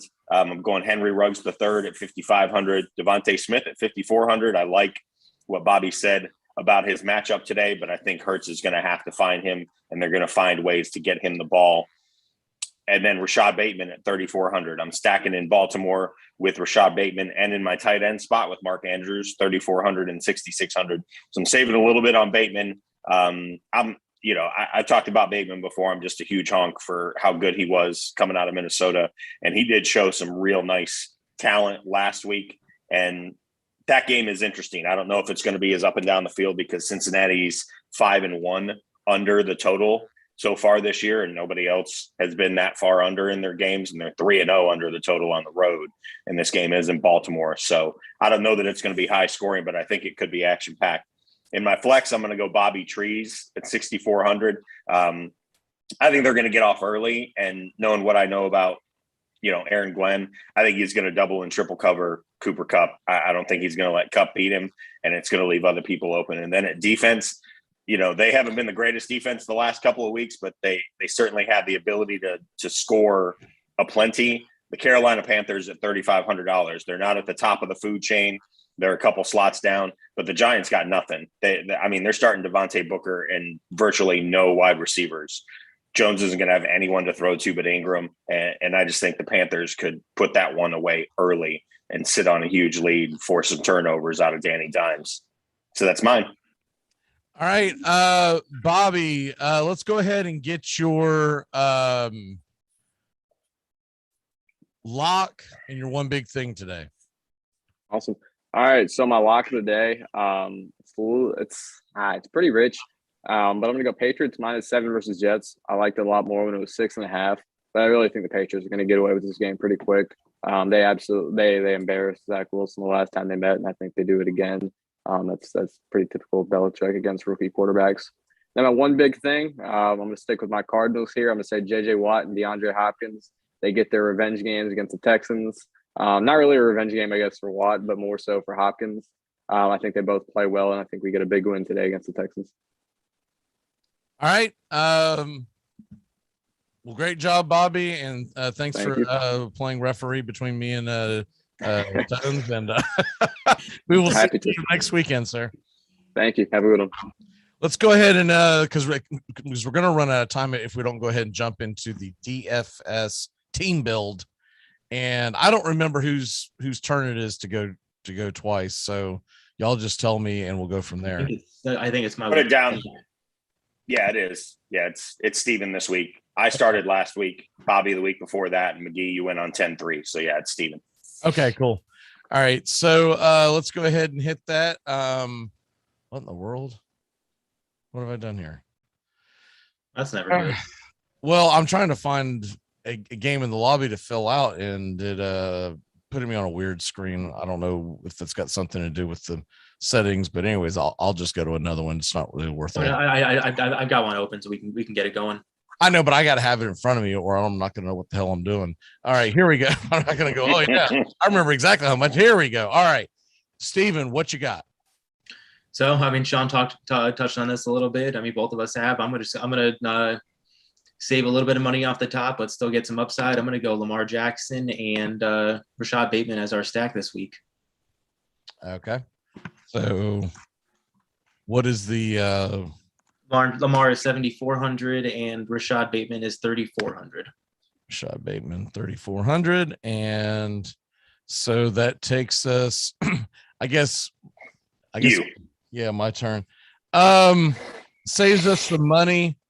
I'm looking at like to have a running back. I'm a little concerned about spending 9,200 on Derrick Henry because if they fall behind, they could just abandon the running game. So I'm a little concerned with that. So I'm going to take an easier one. This was in my DFS of integrity. Let me go ahead and take Henderson at home against the Lions, the worst rush defense against running backs at 6,600. I think that gives me and they should be playing from in front. So you would think he's going to get 15 to 20 carries. And I think it's a safe, solid game that he could get in the end zone, get close to 100 yards rushing. So I'll take Henderson at 6,600. Sean, what say you? Yeah, there's a couple different places I could go, but I'm going to grab a tight end that I really do like this week. And I heard him mentioned earlier. I don't remember who mentioned him. Mike Gesicki at 4,700. He's been a real nesting blanket for Tua, especially on obvious passing downs like 3rd and 8 when he faces a lot of outside pressures. Tua has not done great against the blitz, but when he has done well, it has usually been to Gesicki and less to Waddle and Parker and some of his outside options. He seems to look for the middle of the field and look there. So at $4,700, he's a great value compared to some other tight ends at the top of the board. So Gesicki, 4,700. All right, Steven, where are you going? I'm going to run back our stack with a Cincinnati player. He had a down week last week, but he has been a wide receiver one almost every single week, and the price is still low. Give me Jamar Chase at 6,200. I think Cincinnati's going to have to air it out today, and Chase has been far and away Burrow's number one target. He's getting 50% of the air yards. He's just absolutely killing it for Cincinnati. 6,200 is a great price. All right. So I'll go ahead and go to receiver. I'm going to check this guy's status real quick. All right. So we still don't know for sure about Sterling Shepard, so I'm going to stay away from him. Playing. I know, but they're seeing walkthroughs, and they're going to figure out walkthroughs. That's got playing 3 snaps written all over that. So yeah.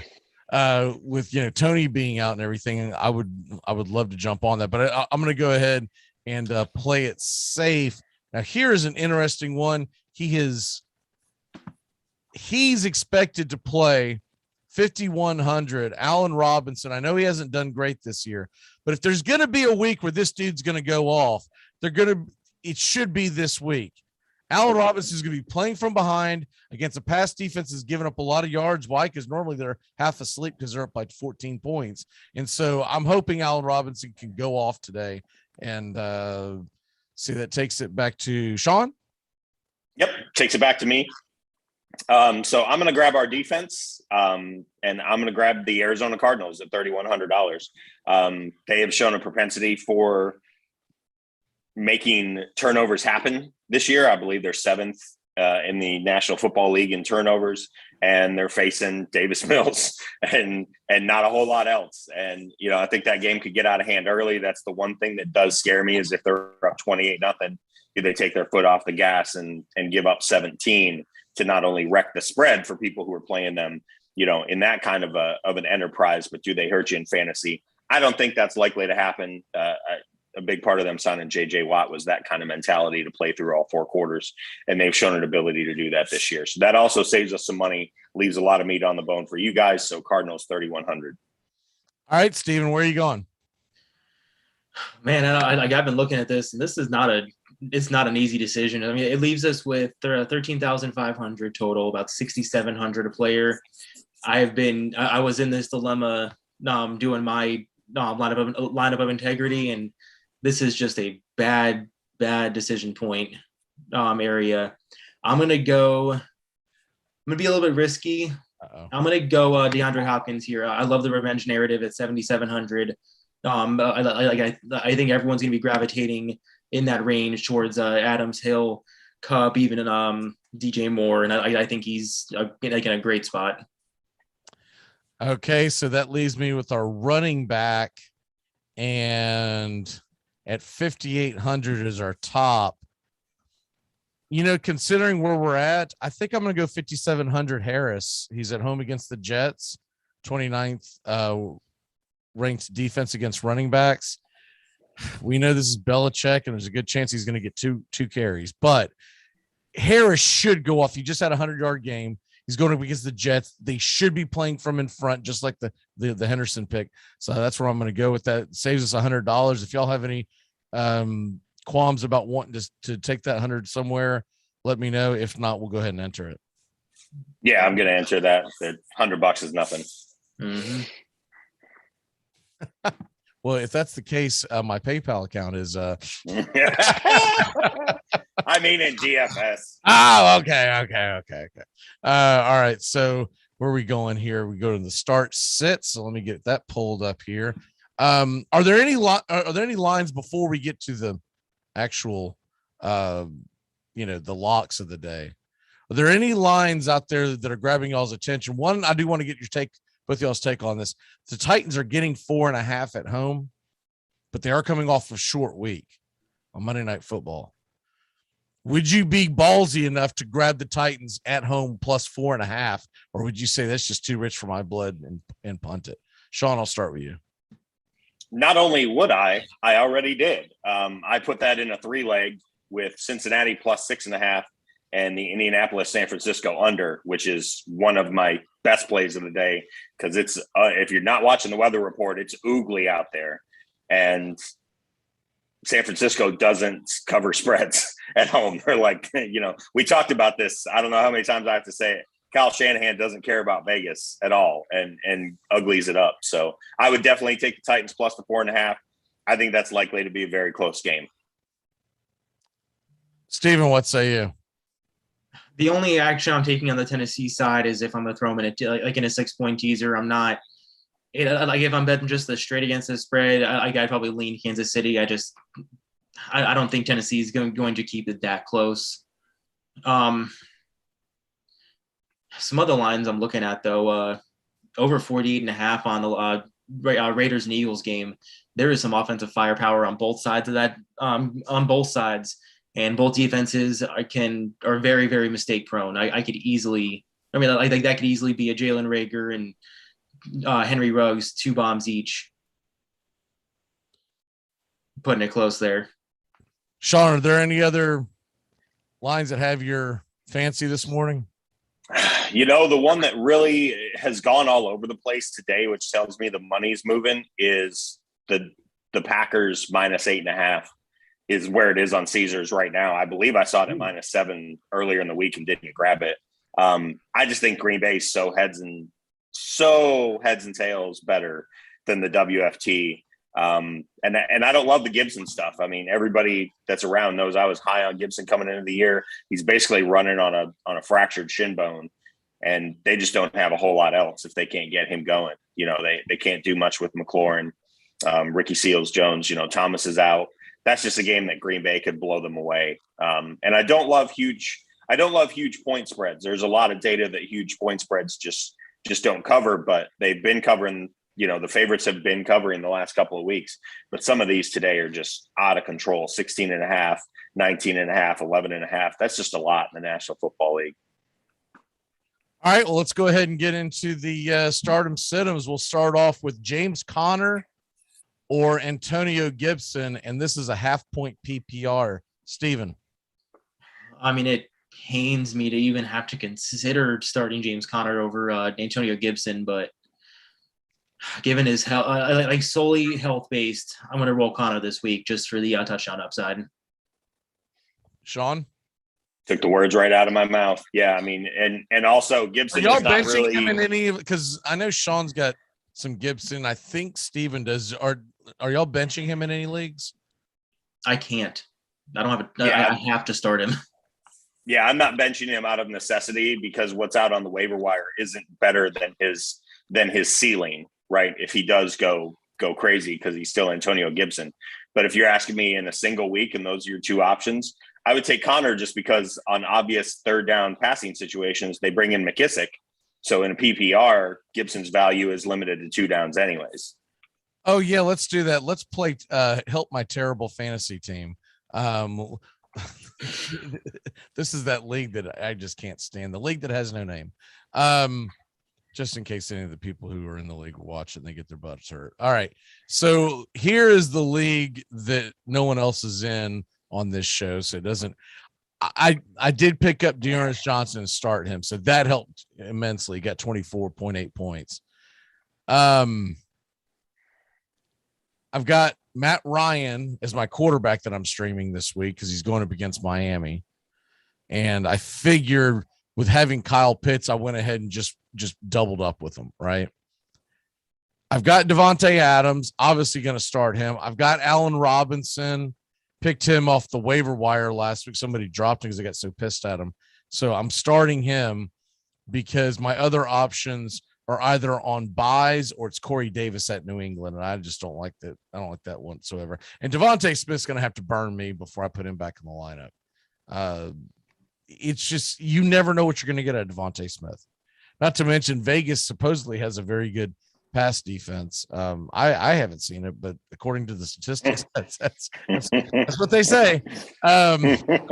So my question is this. Basically, I'm down to just figuring out my flex on my running back. And it's a garbage fire, okay?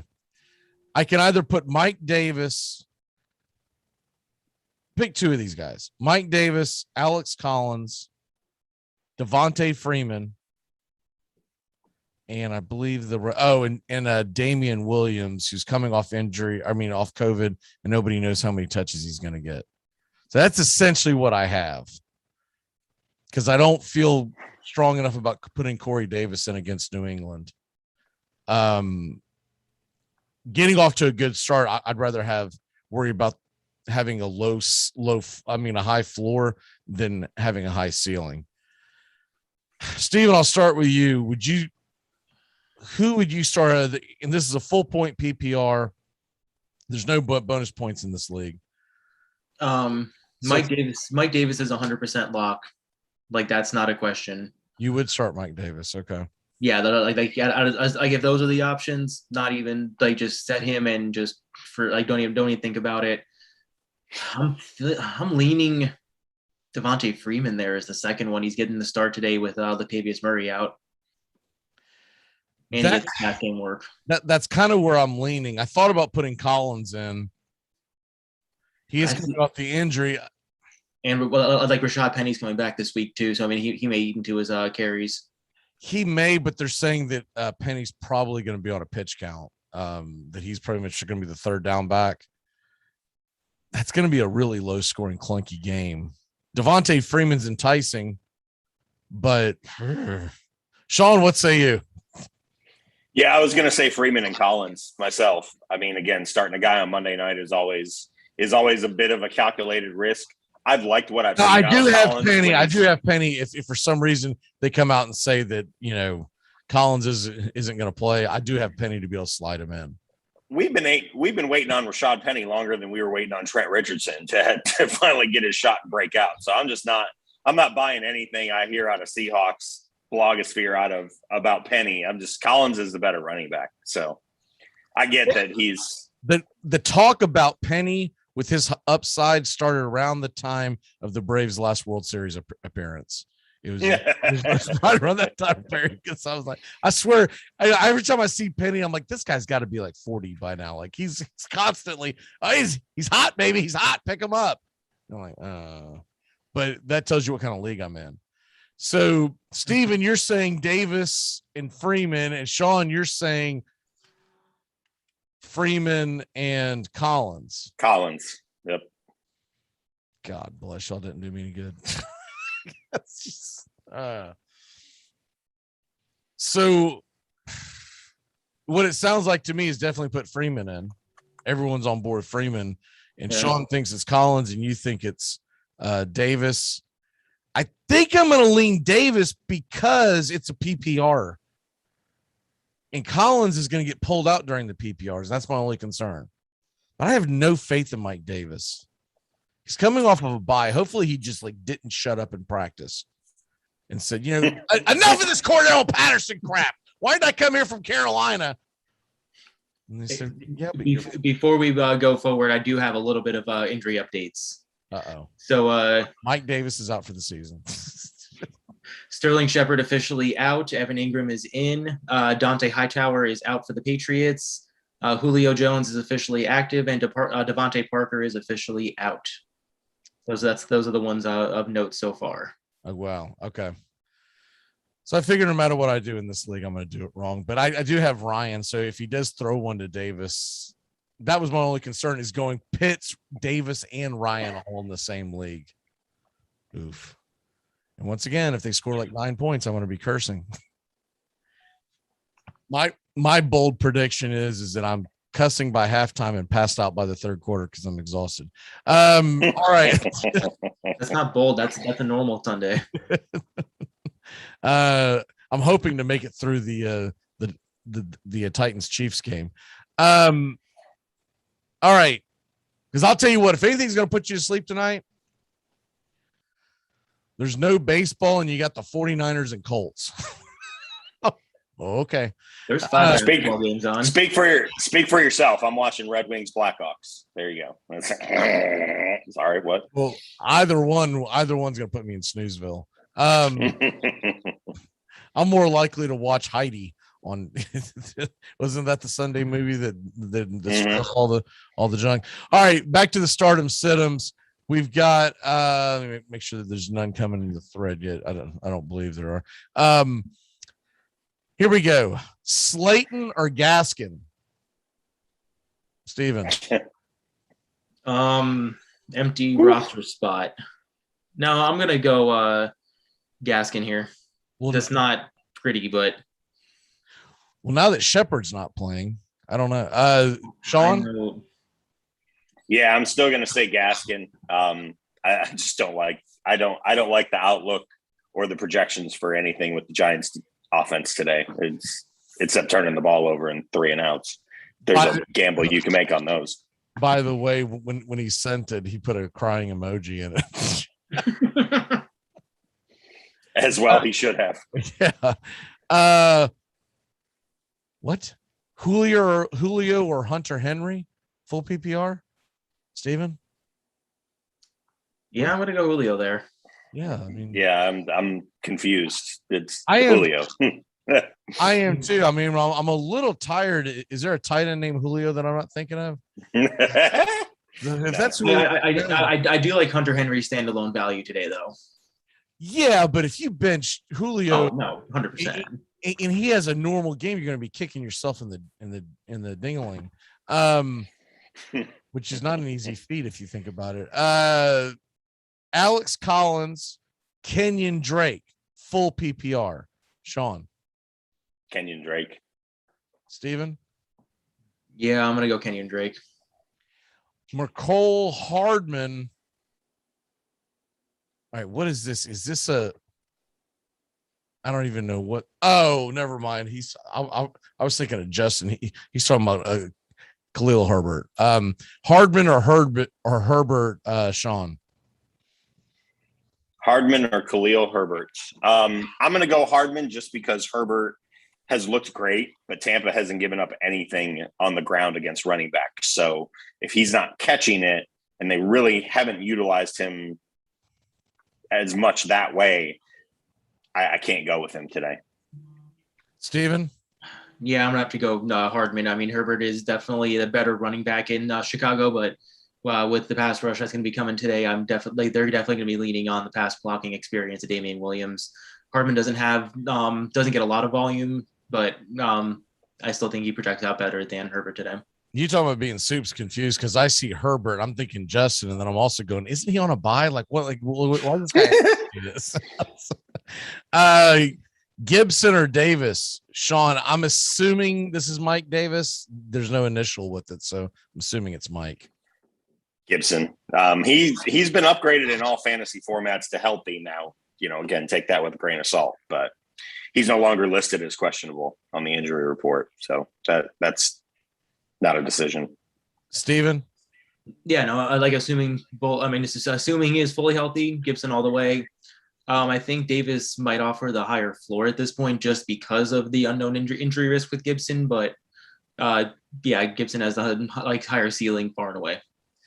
Bateman or Ruggs, Sean? It's a tough one, but I've seen it from Ruggs more than I've seen it from Bateman. I do really like Bateman today, but give me Henry Ruggs. Steven? Yeah, I love both. Give me Ruggs though. Michael Carter, AJ Dillon, Brandon Cooks, and Tyler Lockett, and need to pick two. They're both flex spots. So Carter, Dillon, Cooks, or Tyler Lockett. Sean? It would be the wide receivers for me, the last two names, Cooks and Lockett. You can't gamble on those other two names producing for you. You can't. It's kind of a strange question. Steven? Copy and paste. Yeah. If I'd have read that whole thing through, I probably just would have skipped it. Lockett or Waddle? Sean? Ooh. It's kind of a toughie because I do like Waddle against Atlanta's defense. I just don't know if Tua is going to be able to get him the ball. So I'm going to stay with Lockett. Steven? If Russell was in, I would say Lockett all the way, but give me Waddle today.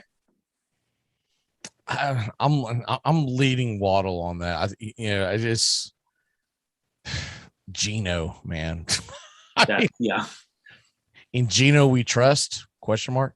Half point PPR, AJ Green or AJ Brown? Which AJ are you going with, Sean?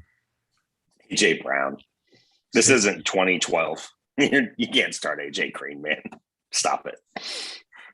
Steven? Like we said last week, we just needed to see it out of AJ Brown, and we saw it last week. So fire him up with confidence. Green could be a sneaky start if you're looking for like a DFS or something, because with him playing Houston, he's had some decent weeks, but you can't bench Brown over him. I mean, it just makes no sense. He's just way too touchdown dependent.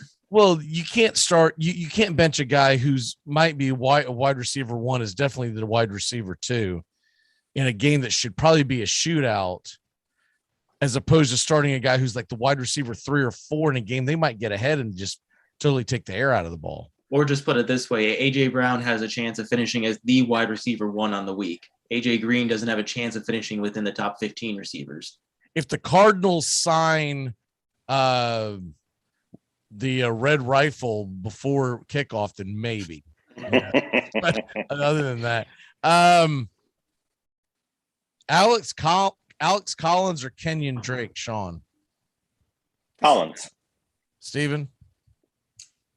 I'm going Drake. I think we had this question before. I think we did too, but it was a different person. But okay.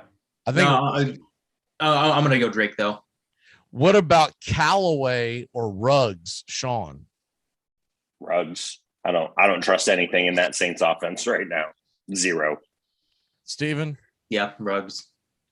Full point PPR has to sit one of these 3 running backs. God, I hope this guy's got bye weeks going on, because this is terrible. Gaskin, Freeman, and Michael Carter. Got to bench one. Sean? Gaskin, Freeman, Michael Carter. I would bench Carter. Steven? Yeah, I'd probably bench Carter, but it's close between him and Gaskin. Devontae Booker or Miles Sanders in the flex, Sean? Full point PPR. I've been waiting for Sanders, and one of these weeks he's going to do it. So give me Sanders. I've got that same feeling. I've got him in a few leagues. I'm like, you know what? If this ain't the week, then I'm just going to go and chop his toes off. Steven, what say you? No, Sanders said. I think Sirianni has made, like he said multiple times, that they need to make a more of a commitment to the run game, and I think if this isn't Sanders' week, I don't know when it's going to be. For some reason, I got this vision of him busting off like a 40-yard touchdown, and finishing with 3 carries on the day. Yes. I don't care how many carries he has. Just get the ball in his hands. That's the frustrating thing is he's a great pass catching back. So he's so talented, but I don't even know how to compare it to anything else. But I'm like, it makes no sense that they don't use him. It would be one thing if he played for like the Buccaneers and you're like, there's just not enough balls to go around. He plays for the Eagles. The Eagles, for Christ's sake. And he's got a quarterback who can't complete a pass over 7 yards. Why not dump it off? I feel like you could just run the option with those two and have an unstoppable offense. By the way, did y'all watch that Oklahoma game? No, I was out of the house. Oh my God. The play of the year was made by their quarterback. His not Radler, but the guy that's took over. Caleb Williams. Williams, yeah. So they're up by, I think, 5. And this is nothing to do with fantasy football, but it's the play of the year. They're up by 5. It is 4th down and 1, I think. The ball's about midfield, and Oklahoma said, screw it. We're going to go for it. We're going to try to end this game. There's about 4 or 5 minutes left in the game, something like that. The running back gets stopped. Williams comes up while he still stood up, and they haven't blown the ball dead for a forward progress. He comes up and rips the ball out of his running back's hands and then falls forward about 3 yards for the first down. If he doesn't do that, Oklahoma probably loses to Kansas. Saw a lot of people chatting online when that happened. That's not illegal? I guess he just took it out of it. No, okay. If the running back had pitched it to him forward, that would have been illegal, but he just snatched it. So actually on that position, on that particular play, I don't think it would have been because I think he was behind the line. But regardless, it was a handoff. The ESPN broadcasters were just terrible. They were like, "Oh, they're going to the review and they're like, that's going to end up being a illegal forward pass line." He didn't throw the ball. Like literally, he took it out of his hand.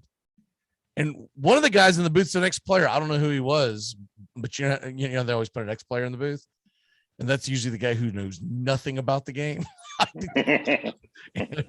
They just put him out there, and you know he run real fast, and that was all he did. But the play-by-play guy, same thing. They're like, "Oh yeah, that's an illegal forward pass. That's going to come back. I can't believe that's how their season's going to blah blah blah." And then it comes back and goes, "Wah wah wah! You were dead ass wrong. You don't know the rules." It was unbelievable. It was the equivalent of someone doing a baseball game and not realizing that if you bunt with 2 strikes, it's an out if it goes foul. Right? He's gonna go, "No, man, that guy should get another. He fouled it away." No. Wait, what? So I was just there watching, like, guys, he didn't chuck it. He literally it got ripped out of his arms. Chuba Hubbard, although he spelled it Chuba, so maybe there's a Chuba out there.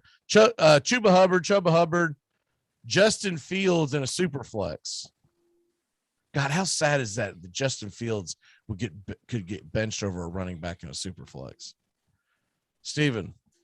Yeah, I'm going Chuba this week. I think I am too. Sean? Copy and paste. Chuba. Julio, Bateman, Callaway, start one. It's a half-pointer. Sean? I'm going to zag and say Bateman. Just because I don't know if the yards and touchdowns are going to be there, but I think he's going to get targeted a lot today. Steven?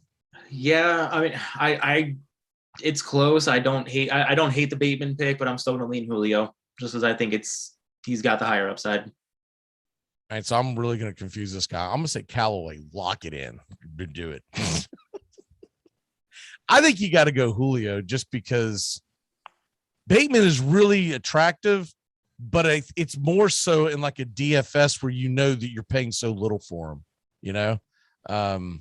Couple more, and then we got to do our locks. So we'll just do one each here. Sean, Ertz, Freeman, or Connor? Pick one. PPR Superflex. I like Ertz, but I don't like him today in week 1. So give me Freeman because I think he's going to be the only guy standing out there today for Baltimore. My only question is in a super flex is there not a quarterback that you can stream that's better than these guys? I mean, what are you doing? Probably. I mean, there's got to be somebody out there. I mean, what's his name's coming off the bye? Matt Ryan, right? Michael Carter, Khalil Herbert, Myles Gaskin, Steven. I'm gonna lean Gaskin there, but that's mostly because of the other options, not because I really like him this week.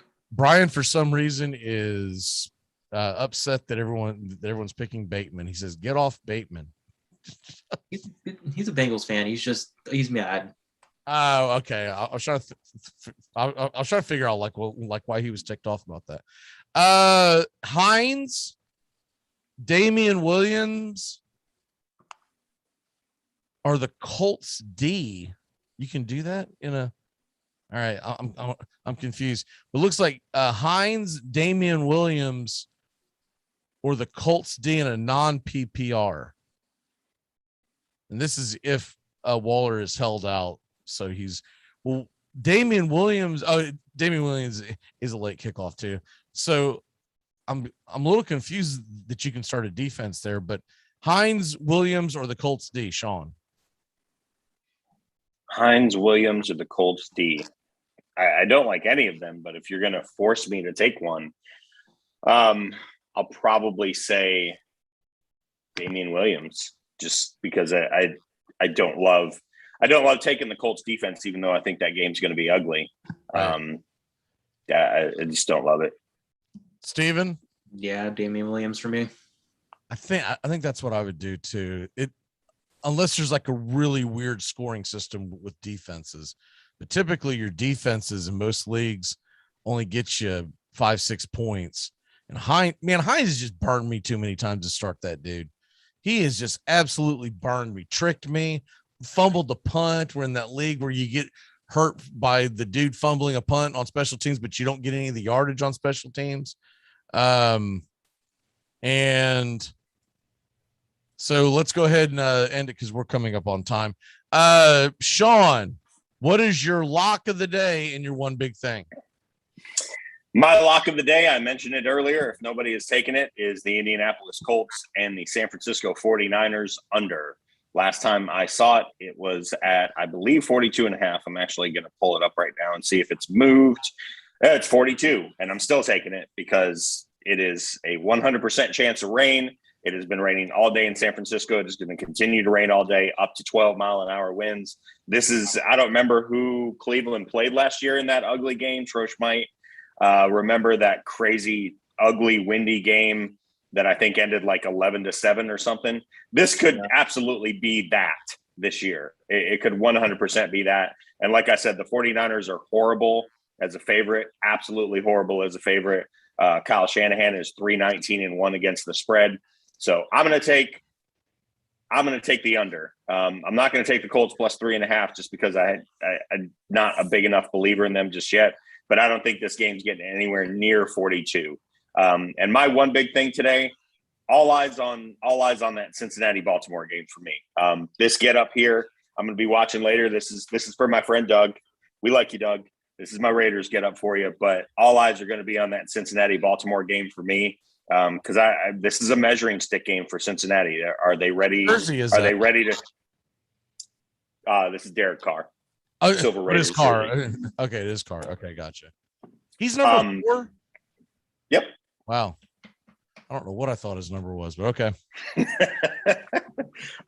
So yeah, Cincinnati, Baltimore for me. Keep an eye on that one. I actually have a few 3-leg parlays that have Cincinnati.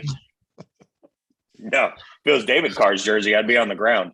Cincinnati plus 6.5. I almost had the guts to take it, but I don't. This is one of those measuring stick games for a young team, but they could go in there and win. They really could. I came out very impressed with them last week. All right. I should have given you all the locks. Joey was Las Vegas -3. Tones was Tyler Johnson getting over 29 yards receiving. Bobby -7 with New England, and I took the Falcons -2. Steven, what is your lock of the day? I know Sean will not ever do this again. But I'm going to go bet against the Giants today. I'm going Panthers -3, just with all the injuries, all the. I need a win. I got a feeling with the Panthers today. They're not as bad as they looked the past couple weeks, not as good as they looked the first 3 weeks, but Giants are just a train wreck, and I think the Panthers match up really well with them. Now it's -3.5. Are you still okay with that? I still have -3 in my book. I got 2 books showing -3. Yeah, it's -3.5 out in the desert. I know. Sure. Yeah, Carolina -3. Yeah, I'll give it to you at -3 because it's showing -3 on ESPN, which is fine. Okay. They're not really a book, but yet. How long till we get into the game? It is actually shocking that they don't have a game, a sports book. But, anyways, once they put Kyrie Irving in the booth, and after he gets kicked out for shaving points when he comes back from speaking for the voiceless, they'll launch a book then. Oh, I can't wait to get his hot take on the flat Earth. Steven, what's your one big thing? One big thing is I think a lot of these big favorites, I think they're still going to win, but I don't think we're going to see them cover. Talking about Cardinals, Buccaneers in particular, Rams. I think have the best chance of covering out of the 3. But I think we're just a much closer game. Fallen big time, hasn't it? It was 13, 14 points. It's down to 11 in a lot of books. Mm-hmm. It's crazy. I know they got some injuries, but still the Bears are still the Bears the last time I checked. My one big thing today is, first of all, baseball wise, the Braves become America's darling this week because we're playing the Astros. Mm-hmm. Everyone's going, even if you don't like the Braves per se, everybody hates the Astros. But as far as football goes, I do think the Cardinals stay undefeated 7-0. That's going to start becoming a narrative. How long can they stay undefeated? Blah, blah, blah. But Kansas City falls to 3-4, and the sky's falling tomorrow morning on ESPN. Because if they don't have Patrick Mahomes to talk about, what are they going to do? Talk about Russell Wilson getting traded to the Giants in the offseason. That's what's next. Because there's no way in hell they're going to talk about Georgia and Texas in the World Series. We got to find another narrative, guys. No way. All right, guys. What was your lock, Dave? My lock. Sorry, Atlanta -2. All right. Well, we will see everybody next week. Great job, and I'm gonna try to go get some shut eye sometime after the final whistle of the. There's zero chance that I watch the Bucks Bears game at 4:20 Eastern. I can tell you that right now. Zero chance. Go ahead and put that on the book. We'll see you next week, guys. Good luck. See you guys.